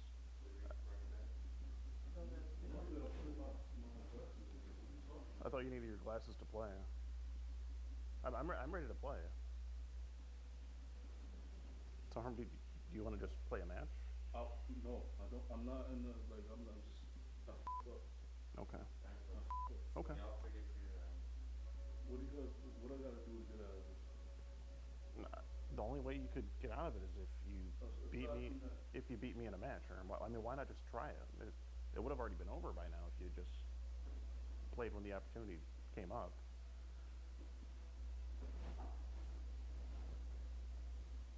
Why are you fucking with me? I'm not doing it. Well, you're fine, Herm. I mean, we're all just, we're just chilling. Do you want to grab the controller, Herm? You sit down, have a drink of water. No, man. No. Sit back and relax. This is too much for me right now. Okay. I got you. Okay. No, I already know. I already told you I fucked up. I already told you. But it was illegal what I did. It was illegal what I did. It's up what I did. I understand. It is. I mean, I'm trying to understand why you did it. I wasn't thinking. Just wasn't thinking. You can't just do illegal things and claim you weren't thinking. I understand. I understand. It just doesn't. That's just not how life works. I understand. So. What do you? Well, Herm, you have two options. Do nothing, wait for the police to get here, and possibly go to jail tonight. Yeah, I don't have it. Or you don't have what?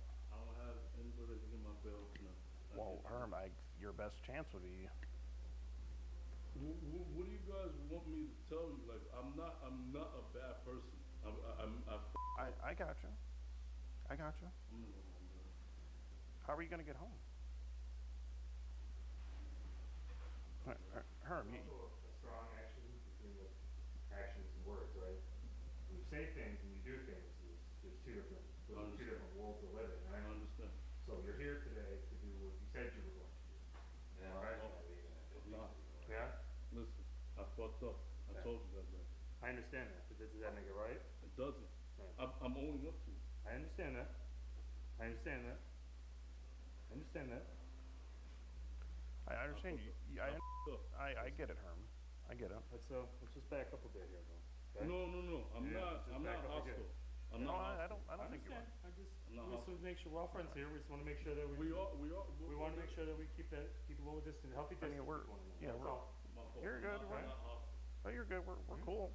Yeah, we're cool here. But Herm, do you want to have a chance at it? I mean, you might as well. That's what's on the table. This doesn't make no sense. I f***ed up and I have to get my way out of it. I have to play a game with you. Nah, man, that's just like, I already know I f***ed up. I know, but it could be, your chance at redemption. No, there's no redemption in this. I'm not thinking straight. I'm not thinking smart. There's no redemption in this. Okay, so you want to just do nothing then? I don't necessarily want to do nothing. Okay. But what I want is to let you guys know I f***ed up. What I gotta do. Herm, we've heard that I didn't dozens of act on times. anything. Yeah, I understand, but you talked about it in the conversation. Okay. You talked about it. And I did. I was literally. Said, okay, let me go ahead and have sex with you. Do you want to have a chance at it? I mean, So, what I gotta do? Herm, we've heard that dozens of act on times. anything. Yeah, I understand, but you like, talked about it in the conversation. Okay. You talked about it, and now what you're now? here. What now? Because I can't lose my job and I can't lose my way of living because of one mistake. So what could I do? Herm, this is a grave mistake. I know. I mean, it's What are you telling me? It's not you stole a bag of chips from the corner store. I know. It's not a petty crime. This is potentially a we're talking about. And a grown man meeting up with that and having with her, you know, that would be statutory. I understand. Potentially. Okay. So potential. So. It is, but it seems like from what I have here and what you said on the phone, it seems like you were going to do it. I don't have anything here that points to you not doing it. I understand. Okay. Okay, Herm. So, I mean, you know, it's a legal activity, and this, you know, it's not something we can just sweep under the rug that easily, at least, you know. Okay, you said not that easily, so what I gotta do? If you want to play a match from Mortal Kombat. No, that's not what I'm talking about. What I gotta do to make this right. That's not the Mortal Kombat. What I gotta do to make this right? I don't know how I can make it more clear. Can I ask, what do you think you should do? Whatever you guys need to do, do. What? And you don't like that answer. No, it's not that. It's just so am I gonna get arrested? That's not up to me to decide. What do you mean? It's not up to me to decide. You guys wasn't gonna arrest me? It's going to be the police, if anything.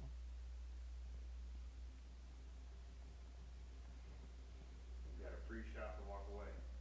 All I gotta do is win one match, or even one round at this point. So do you want to attempt it, Herm?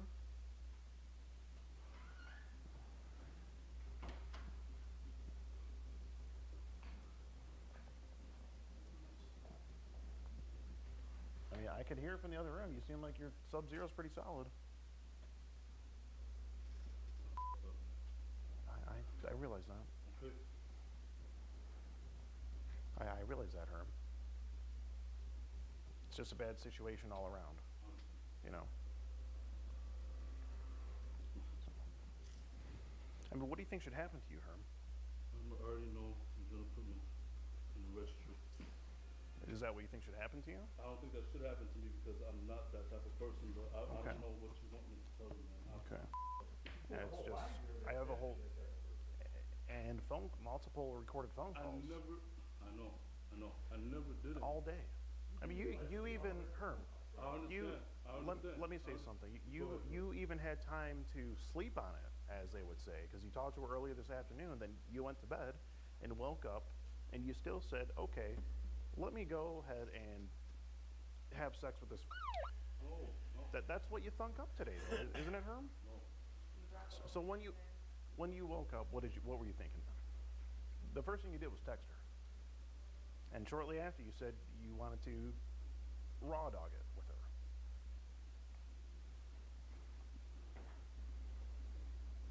So you had time to sleep on it, and you woke up, and you still made a bad decision. Listen, of course, I told you I made a bad decision. So Herm, anyone who f***s up like this, do you think they should just get a slap on the wrist and walk away? No. Okay. And what do you think should happen to such person? I already know I'm in trouble. Okay, but Herm, you sure you don't want to have a chance here? I'm just gonna do it. Herm, it's just one game. It's literally just one game. I'm in trouble. I already know. You may not be if you win. So, I mean, you can go, but you realize how it's going to work if you then proceed to run and leave. Well, we'd have to follow him from a distance and let the officers know where he is. Why would I run? Why not running? What are you talking about? Right? No, it just seems like you're... No. Okay, no, that's fine. Not, okay, yeah, that's fine. I'm not running. Okay. If you say you're a good guy, then at least talk to the cops when they get here, and then you can explain the case. Because if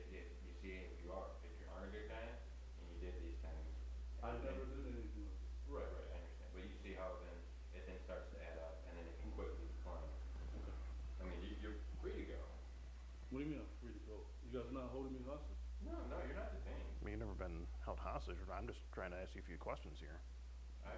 No one here said that you were being detained at any time.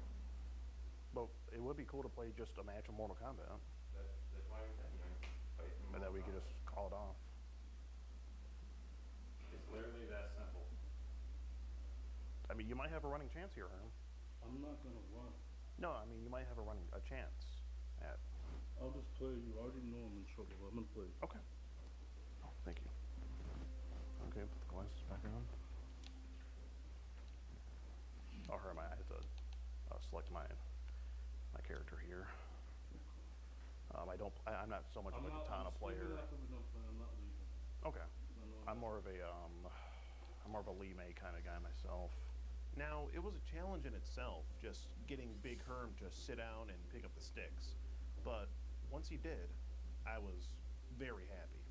I really wanted to kick this guy's ass in this game. But just so you're clear, you can leave if that. And then Yeah, if you beat me. Yeah. Why would I leave for?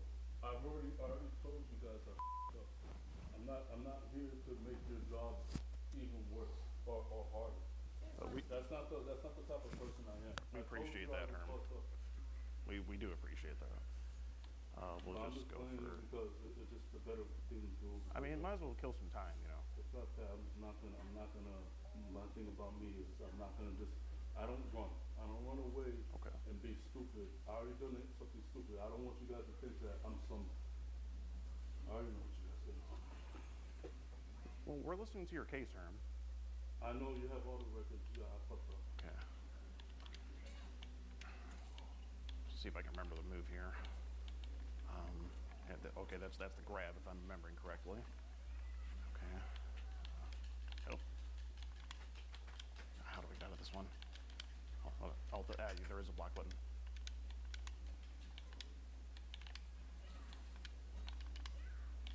You're good.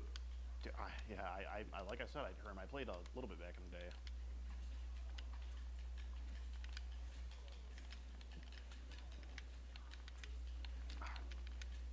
the only MK I know is Ultra. Crap. Yeah, Rick, I played this one just a couple times. The one I played back in the day was, I believe, MK Trilogy. Oh, he's just blocking. Yeah, there we go. There's the grab. Okay. You're under arrest. Just kidding, Herm. That was a striker. Come on. Oh, is that the only move Sub-Zero has? Jeez.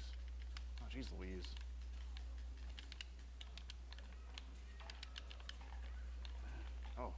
Oh, good breaker. I gotta put you under arrest again there, Herm. Sorry about that.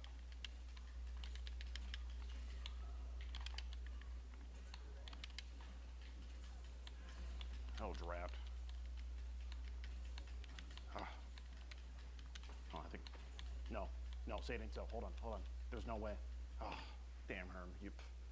You might have me stumped. All right, I got one chance here. I sandbagged him the first round. I had to let him think that he was hot shit before I really turned up the volume on him. All right. It is. Come on, what's the button again? Are they here?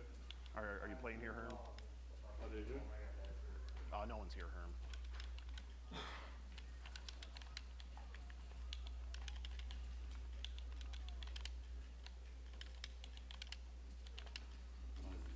Oh, then you're good, bro. It's okay, Herm. Huh? Okay, I'm starting to remember a few things now. Yeah, it's starting to come back. It's starting to come back. Oh, it's just for documentation purposes, Herm. Oh, okay. Yeah. That way you can look at the game later on and see what you did wrong. Oh, under arrest again. Oh, there it is. Then you're good, bro.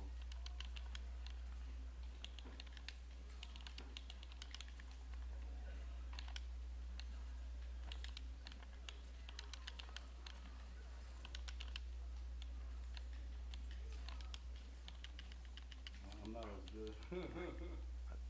I'm trying to put him just under arrest one more time. So I was not that Do I remember? I forget the fatality. All right. Do you want to do one more? No.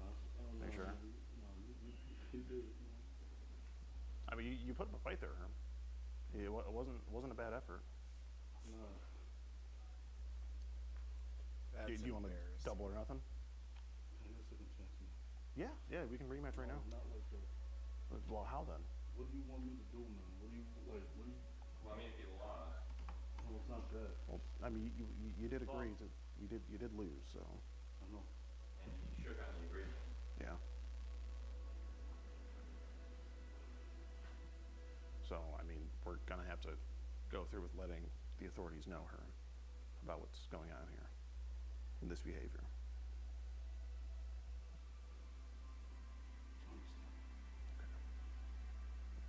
So what now? I guess we just wait it out, Herm. We'll just have to wait it out. Are you sure you don't want to do a rematch though? Okay. Sounds like Can I get some air? Are you guys cool with that? I mean, it's cool, Herm, but I mean, I just wanted to, do you have anything else that you had to say for yourself here? Not a bad guy, and I messed up. Okay. All right, Herm. Well, if that's all you have to say, then what I had to let you know is that I am Skeet Hansen with the Predatorial Investigation Unit, and we're actually doing an online series about adults who try to meet up with online for sex. Okay. And you've just been skeeted in 4K.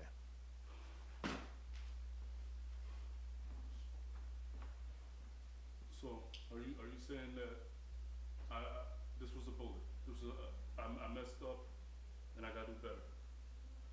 Are you saying, I would agree that you got to do better. I know, but are you saying that like I'm good? And this is You're a wake not. up call? You did a bad thing here, Herm. I'm not saying you're good. Are you saying this is a wake up call, and I just can't be stupid like that? I don't want you to be stupid like that. No.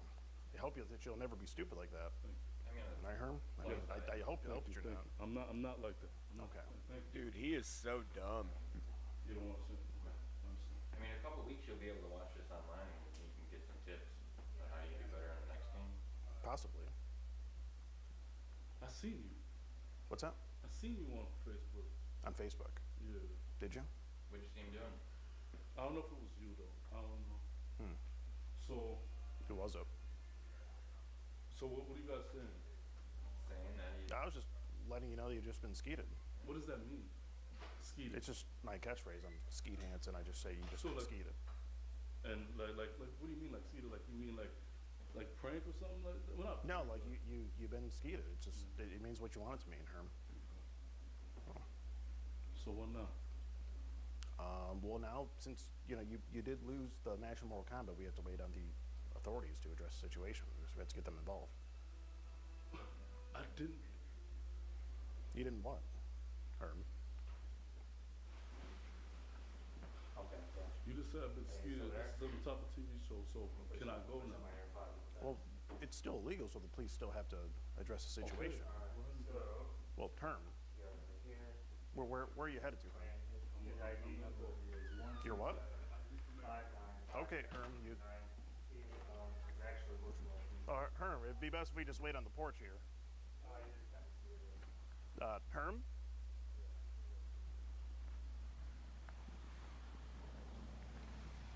Herm, can I just have a few words? I mean, do you want to just sit on the porch? There's a sitting spot around back. Am I getting arrested? What's that? Am I getting arrested?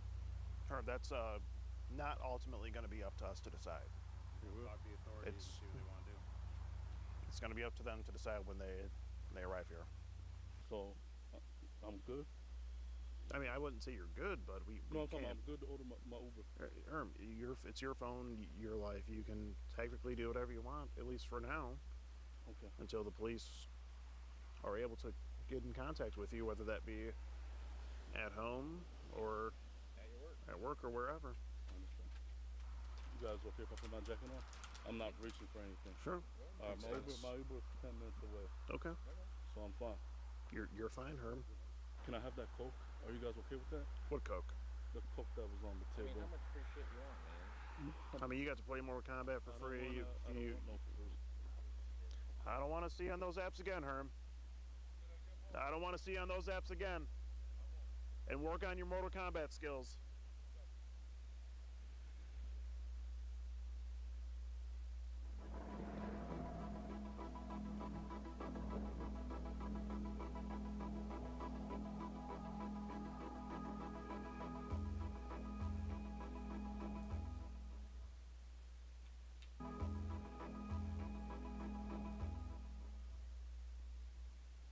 Alright, so here we are at the police department of the city that our boy Big Herm lives in. Since he did lose the Mortal Kombat match last night, unfortunately, we do have to report him to the authorities. So we're going to go ahead and make this report now. Alright, here we go. We're at the police station in Mount Juliet. Oh, someone's calling on the phone here. Hello. Hi, I just wanted to make a report on an individual that lives in this city. Essentially, we run this sort of sting operation where we catch online predators. They thought they were meaning a with connotations of Just pull up that address. The reason why is because us in Wilson County, we have pulled pieces of Mount Juliet sometimes, so it might say Mount Juliet address, but won't be in our jurisdiction. Give me 1 second. This is the first time I've kind of handled one of these. Okay. So I'm pretty sure you'll probably have to go to the Hendersonville Police Department since the setup was there and it happened there. Do you remember the address of where that happened? Okay, give me 1 second. Let me see the proper jurisdiction that you're going to be in, okay? Yes, sir. Okay, just stay on the line for me. Yes, sir. And what's the organization that you're with? It's called the Predatorial Investigation Unit. And this occurred yesterday?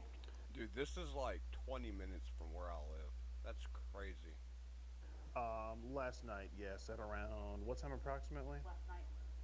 What time approximately was it? Around 8:30 or so? Or no, I'm sorry, around 10 o'clock last night. Looks like I do have a couple officers available, so it should just be within the next little bit. Next little bit, okay, sounds good, I appreciate it. Okay, well, I'll be getting a call here shortly. I don't know if we'll be actually getting an officer to talk to.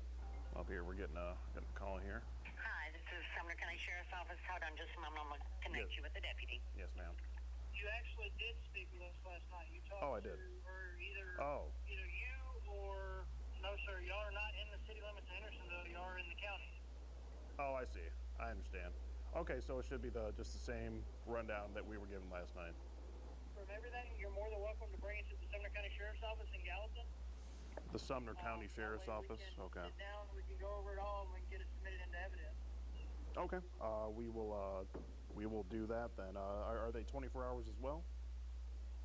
I'm trying to get to the Sumner County Sheriff's Office. I just have just a report I have to make here. We basically set up a sting operation called an individual last night who was trying to partake in with who we thought to be a girl. And we talked to dispatch in there, and they rerouted us to go to, I want to say it was Sumner County Sheriff's Office. Yes, Sumner County Sheriff's Office. Like, what would be like the best way of getting there from here? I would go up to Lebanon Road. Lebanon Road? Right up north. Up north that way? Yep. Okay. Go to Lebanon Road. Go, So north that, I'm pretty sure I can figure it out from there, but north that way, basically? Go north to Lebanon Road. Okay. Turn right onto Lebanon Road. Great. Once you go all the way up to 109. 109, okay, yeah, we were just on that. Yep, Good and here. it'll say, it's a Gallatin exit. It'll say exit to Gallatin. Okay. And you're going to go left on 109. Gotcha. Fantastic, ma'am. I appreciate you. You're welcome. Okay. So we got to go around north. So it was north that way, she said. North this Then, way? yeah, then Okay. on the freeway we were already headed on. Gotcha. Well, Okay. yeah. Well, unfortunately for Big Herm, he lost the Mortal Kombat match. So a deal's a deal. I had to get the police involved. Now, due to some circumstances, they weren't able to come out and address the situation directly. So, of course, I had to go to the police department where Big Herm lived and file the report there. Everything has been submitted and detectives are looking into it, and that's all we can really do for now. Big Herm may be free for now, and even if nothing ends up happening to him on the legal side of things, hopefully this ass-kicking in Mortal Kombat was a wake-up call for him. You know, hopefully he doesn't try to do a thing like this ever again.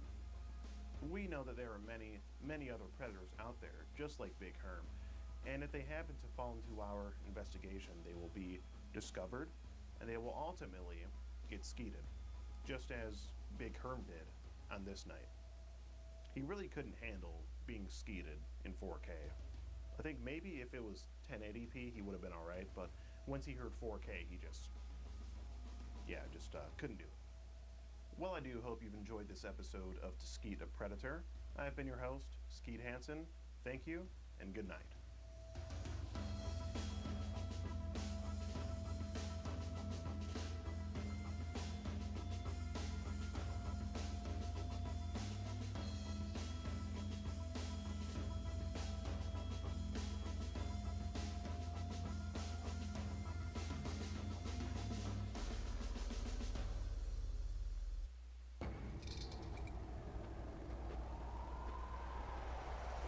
Episode of your favorite show, EDP Watch. And if you guys can, do me a favor, and let's get this.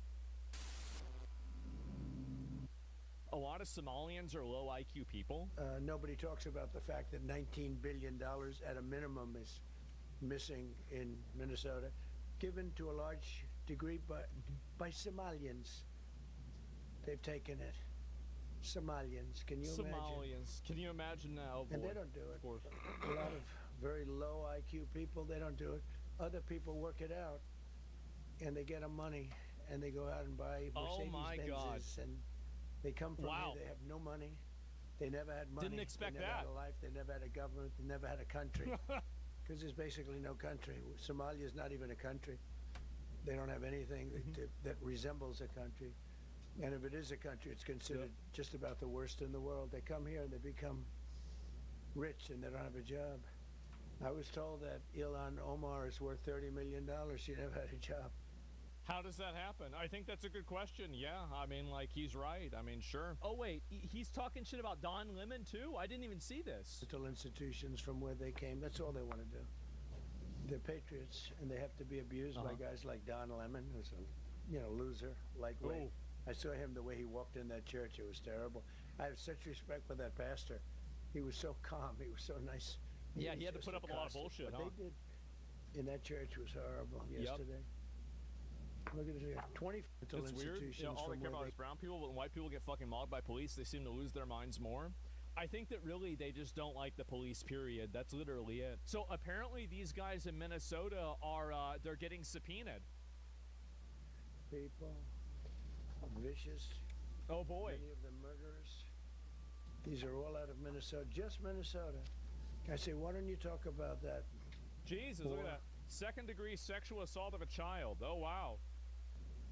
Because people don't know. Isn't it crazy that, like, I mean, how is this even, I don't understand how this is even a question, right? I mean, like, in a logical world, I would just immediately come to the conclusion that, yes, obviously it's a bad idea to have somebody who is a illegal alien sex predator in the country. Like, yes, obviously this person should be instantly deported, and there shouldn't really be, like, if there is a long process to deport this person, then you need to solve that, because there shouldn't be.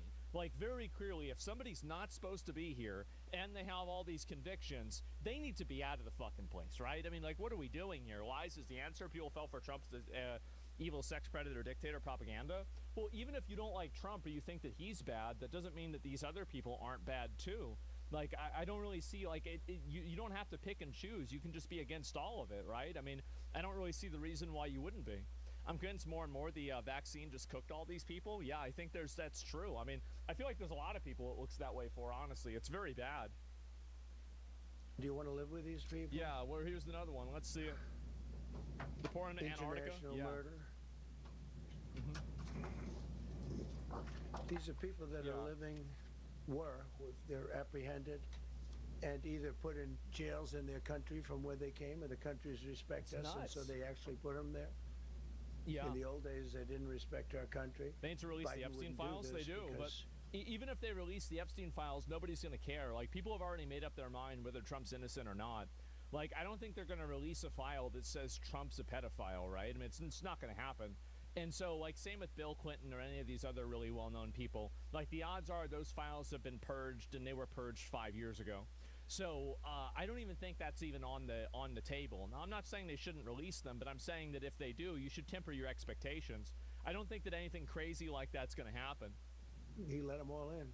You know, if you didn't have open But it's border not Vance policies, be president? of Well, I don't know Biden, about none of this, that. all of the things that all of the time that we spend talking Yeah, about Vance being president. I'm not sure. Minnesota and everything else, most of them are coming from out of the country. Is there another one? And Albershad Elouche Ilimi from Somalia, convicted of homicide. Why is this guy in the country? Like, this is crazy.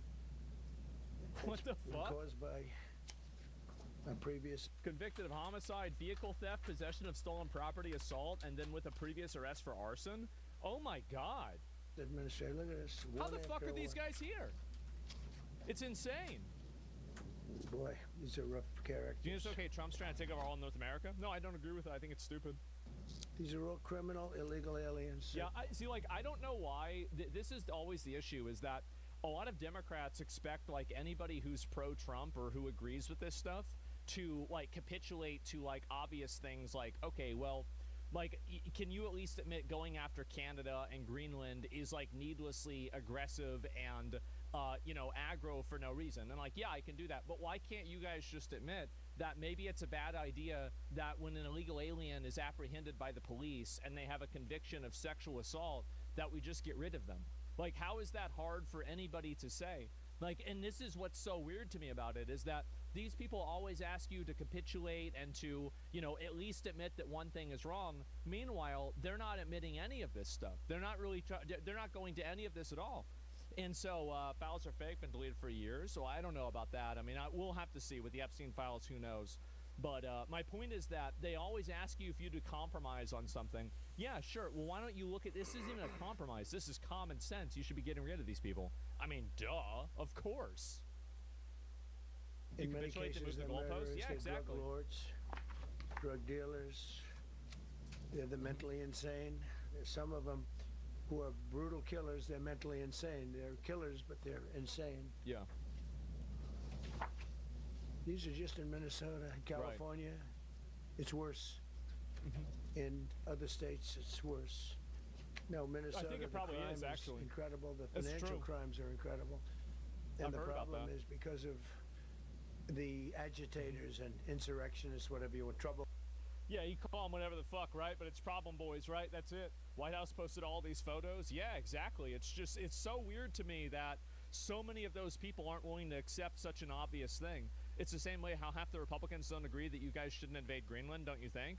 Well, I mean, I don't know whether Republicans agree on that or not, but, like, I mean, whenever, like, I don't understand how, for example, like, you can look at a, you know, a list of mugshots of a bunch of sex predator illegal aliens, and you can come to the conclusion that instead of discussing the topic that's being referenced, you're now going to move that topic to now talking about something that has nothing to do with it. Whenever you do that, it seems like you don't actually care about the problem, and you're trying to basically distract people from this obvious problem. I'll pull this up. I think I might have missed out on this. Price Oh, is shit, I missed out on this. As much as 300, 400, 500, and even 600%. That's a lot. That's a lot of including with percent. Pfizer, AstraZeneca, This big percent. Eli Lilly, Nova Nordisk, Gilead Sciences, EMD, Serenio. Maduro doesn't deserve to be in and jail many with a others. retard like Starmer. True. If you True. Look at some of the prices that are coming down, where a price would come down $1,300 coming down to $87. That's a lot. Think of it. So Good job. something that was costing This is good. $1,300 is now costing $87. And the fake news doesn't want to write about it. That's why I do this. I don't like to do this, to be honest with you. Doesn't like to be I here? do it because got to get the word He doesn't out. want to be here.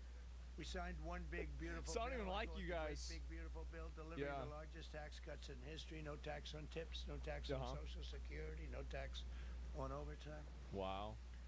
We made interest on car loans tax deductible for U.S.-built automobiles only. So if you build He's been ranting for about 20 minutes now, has he? United States. We're not doing it for Germany and Canada and different places. We'll see what he says in the We do it Q&A. all That's what built really here. matters. We want them to be built here. That's the big one. A lot of the Canadian That's the big time. auto plants are closing and they're moving into the United States. Same thing with Mexico. I just same realized thing with there's music Germany, on. and same thing with Japan and What? other countries. They're moving into the United States because of tariffs. Because they don't want to pay the tariffs. It's too much. They I can't heard pay the tariffs are bad. So they're coming here. I've heard they're Nothing very different bad. than what other smart countries did. but it works better for us under my leadership. Wow. Wow. It's not done properly, but it's done properly. We have, again, more plants being built than at any time in the history of our country. That's a lot of the largest plants. spending cuts in American history, and that was true in my So first. it's a we had lot of tremendous plants. first term also. We rebuilt our military. We had one of the best. We had the best economy in the history of our country. Wow. But we're blowing it away now. When Wow. this stuff starts opening up, you're not going to see anything like it probably Wow. ever again. We So this is as good as it's going to get, guys. Enjoy it now. 27%. It's as good as it's going to get. In a single year. Think of that, 27. You know, you could do it 2%, 1%, a half a percent, 27%. Yeah. And that's with all of the things we have to do, all of the people we have to put on the payroll to get rid of people that are murderers. Oh, Again, yeah. when you see people in Minnesota that are murderers, these people are fighting to keep them there. And I say to Christie and to Tom Homan, the great people, they're working Go get so 'em. hard. Look at the border. The border is now secure. First time, Biden said you couldn't do it. You need legislation. I had no legislation. I said close the border. Why can't you do that with Within everything 1 month, else? We had Just do that with almost everything. nobody coming in. Now for the last 8 months, nobody came into our country illegally. Wow. That's like nobody. And I find that hard to believe. That's really low. Somebody, because it used to be millions of people just. I mean, I'm poured sure into our one country. guy probably got And through. the people that do that are Democrat, Probably should just give him citizenship. sort of aligned. So I mean, they're not doing me any favors. We had nobody come in. We have a very strong border. We have very few people coming up. They're not going to make the trek because they know they probably won't. Oh, be it's Maduro coming in. Yeah. So it's not as hard as you think. But I didn't have to go back. Remember, they said we need legislation to close the border. They had millions of people coming in a month. We have nobody coming in, and we're getting the murderers out. Murderers, people from prisons and jails. Many countries opened up their prisons and dropped them into the United States. Those are the people we're getting. I've heard out. this one before. And we have a lot of heart. They said, you got to lighten up on this. We have a lot of heart for people. They came in illegally, but they're good people, and they're working now on farms, and they're working in luncheonettes and hotels. And all. And we're not looking, we're looking to get the criminals out right now, the criminals. Well, yeah, obviously. Those are the bad I ones. think it's very important. I mean, every once in a while you see a story, we take somebody. He should be out because they came in illegally. So in theory, they should be. But we're focused on the murderers. Yeah, obviously. The drug dealers. You go after the crackheads. Insane. We have a lot of mentally insane killers. I mean, you can't even talk to them. Yeah. It'd be nice if you could have a little reason, but you can't even reason. These are seriously people. It's like a raccoon. A couple of countries. That's what I said. They were loaded It's the up. raccoon Their mental thing. institutions and insane asylums were loaded to the gills. They couldn't get. They're empty now. But they're filling up because we're bringing them all back. We know where they came from. And every country accepts them. You know, under Biden, they wouldn't. Should we they air had so tag little these respect people? That they'd bring them. Maybe there. that'd be a good idea. They wouldn't take them. They say, "Get the hell out." That of way here." we can tell if they're coming back. They'd bring in a plane in to land in a country, and they'd Just put get 5 ready. planes on the runway, so you couldn't land the plane. So they'd come back with the people that they were bringing back. Microchip? They don't do that with me. They do that with me, Where? they have Like the problems. forehead. They don't do it. They accept them back. Yeah, They're that's not what I was happy about thinking. it, but they accept them back. Cut a record number of regulations. That way we They can just promised scan to 'em. eliminate 10 old regulations. For every Like a one new barcode? regulation. Instead, we cut 129 old regulations for each one added. Think of that. I wanted to do 10. My first 4 years, I did. When we put on a new regulation, you had to cut 8. Yeah? This year, I said you have to cut 10. Wow, that's a lot of regulations. Instead, we cut 129. So every time, so far, can't remain like that, I don't imagine. I hope it can, because we have so much wasted regulation.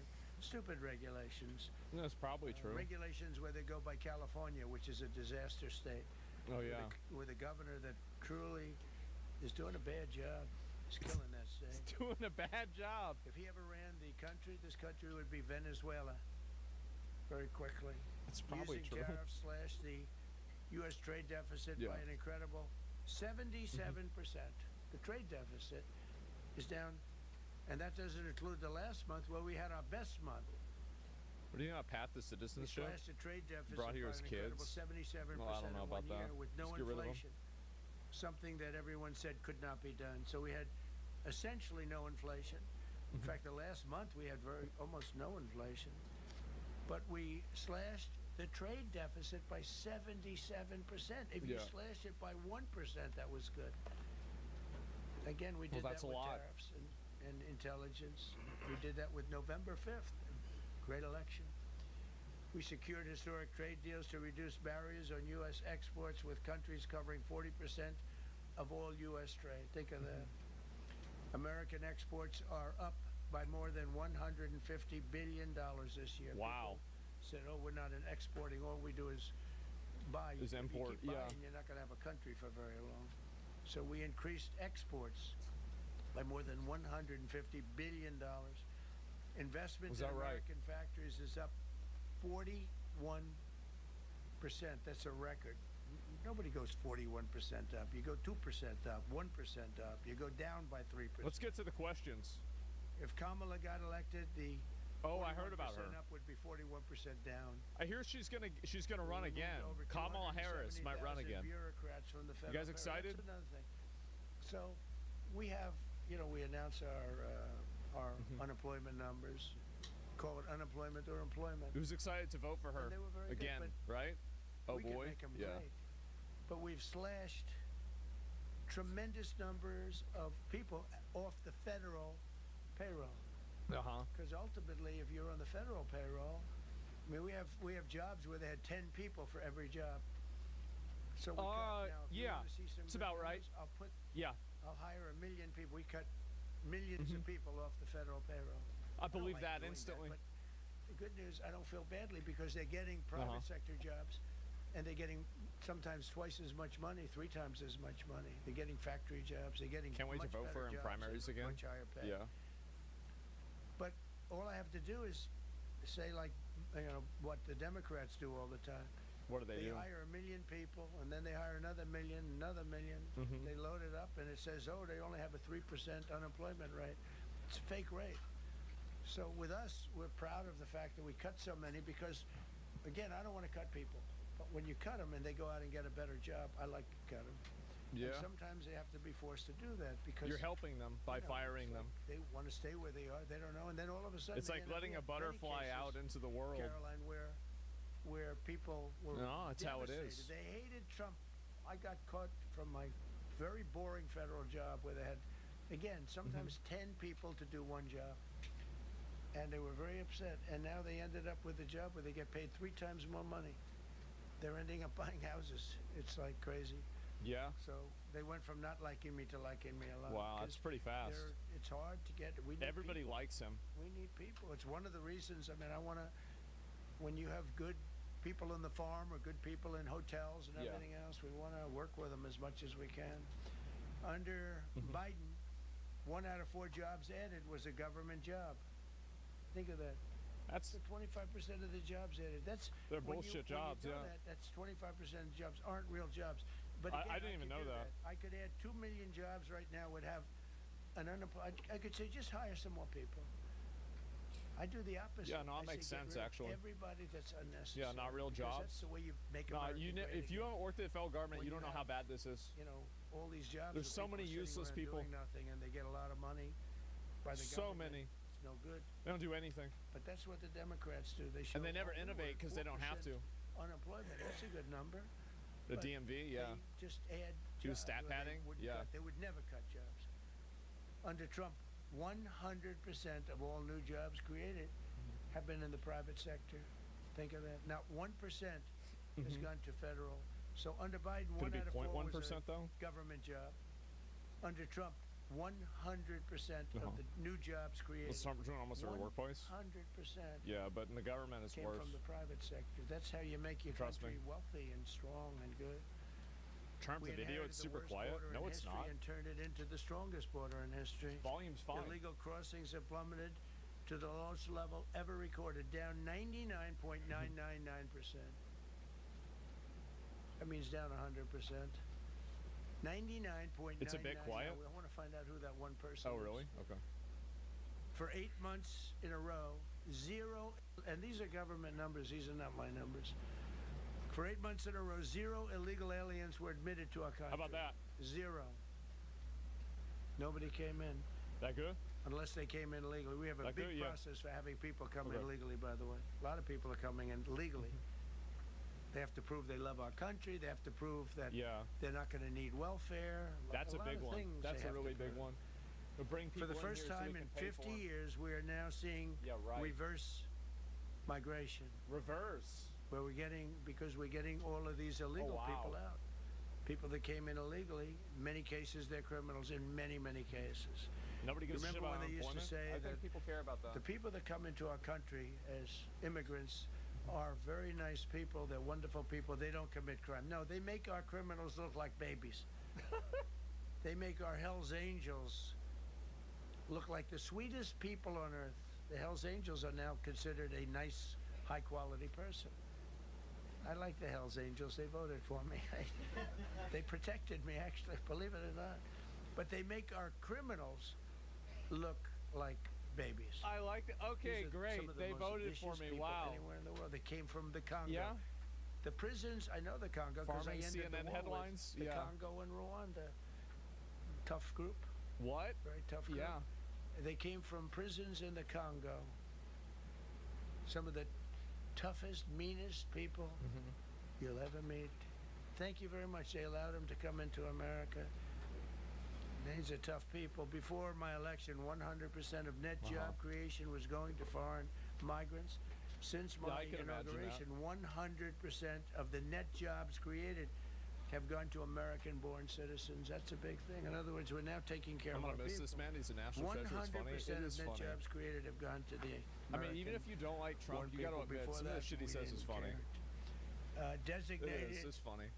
Tren de Aragua, MS-13, and the Mexican drug cartels. We have to do a as bingo foreign for, like, terrorist every speech that he organizations, has. And we've hit them hard. You've seen what we've done on the water. We're starting to do that on land. The land is much easier, actually. Water is incredible. We did that on the water so that when you do it on the land, they don't go to the water. Nobody's going Nobody's into going the where? boat business right now, I can tell you. Nobody's going into the boat 97% business. down There it drugs is. coming in by water. No more boats. 97%. Turn 'em Nobody off. ever heard of that before. They heard 2%, 1%. No more it boats. went up 2%. 97, and we're looking for the 3%. Who the hell are the 3%? They're crazy. But we've taken out almost 100% of the drugs coming in by water. Now we're That's going pretty to be good, very right? shortly starting That's a drugs pretty coming in by land. We know exactly where they're coming from. Remove tens of thousands of illegal alien gang members, drug dealers, murderers, child predators, human traffickers, fraudsters, savage criminals, and others. We removed them from our country. They're out. They're gone. In some cases, they're so dangerous that we put them in jail because we don't want to give them to their country. yeah. Their country doesn't do anything, and they end up coming back. We have some that we're just they're so bad that we don't want to really release them. We want to put them in. You put them in a super where jail we know in El they're Salvador. properly, In El Salvador super jail. ensconced. How can we verify these numbers even Think true? of that. You have to go Remove out tens into of the water and thousands count of the illegal boats. alien gang members, drug dealers. Yeah, go count the murderers, boats. child predators, human traffickers, fraudsters, and Mm-hmm. savage criminals. Why wouldn't you want them removed? Yeah. The reason is because these are insurrectionists that are doing this work. I've heard about And, insurrections they're going before. to make mistakes sometimes. ICE is going to be too rough with somebody, or Yeah. they're dealing with rough people.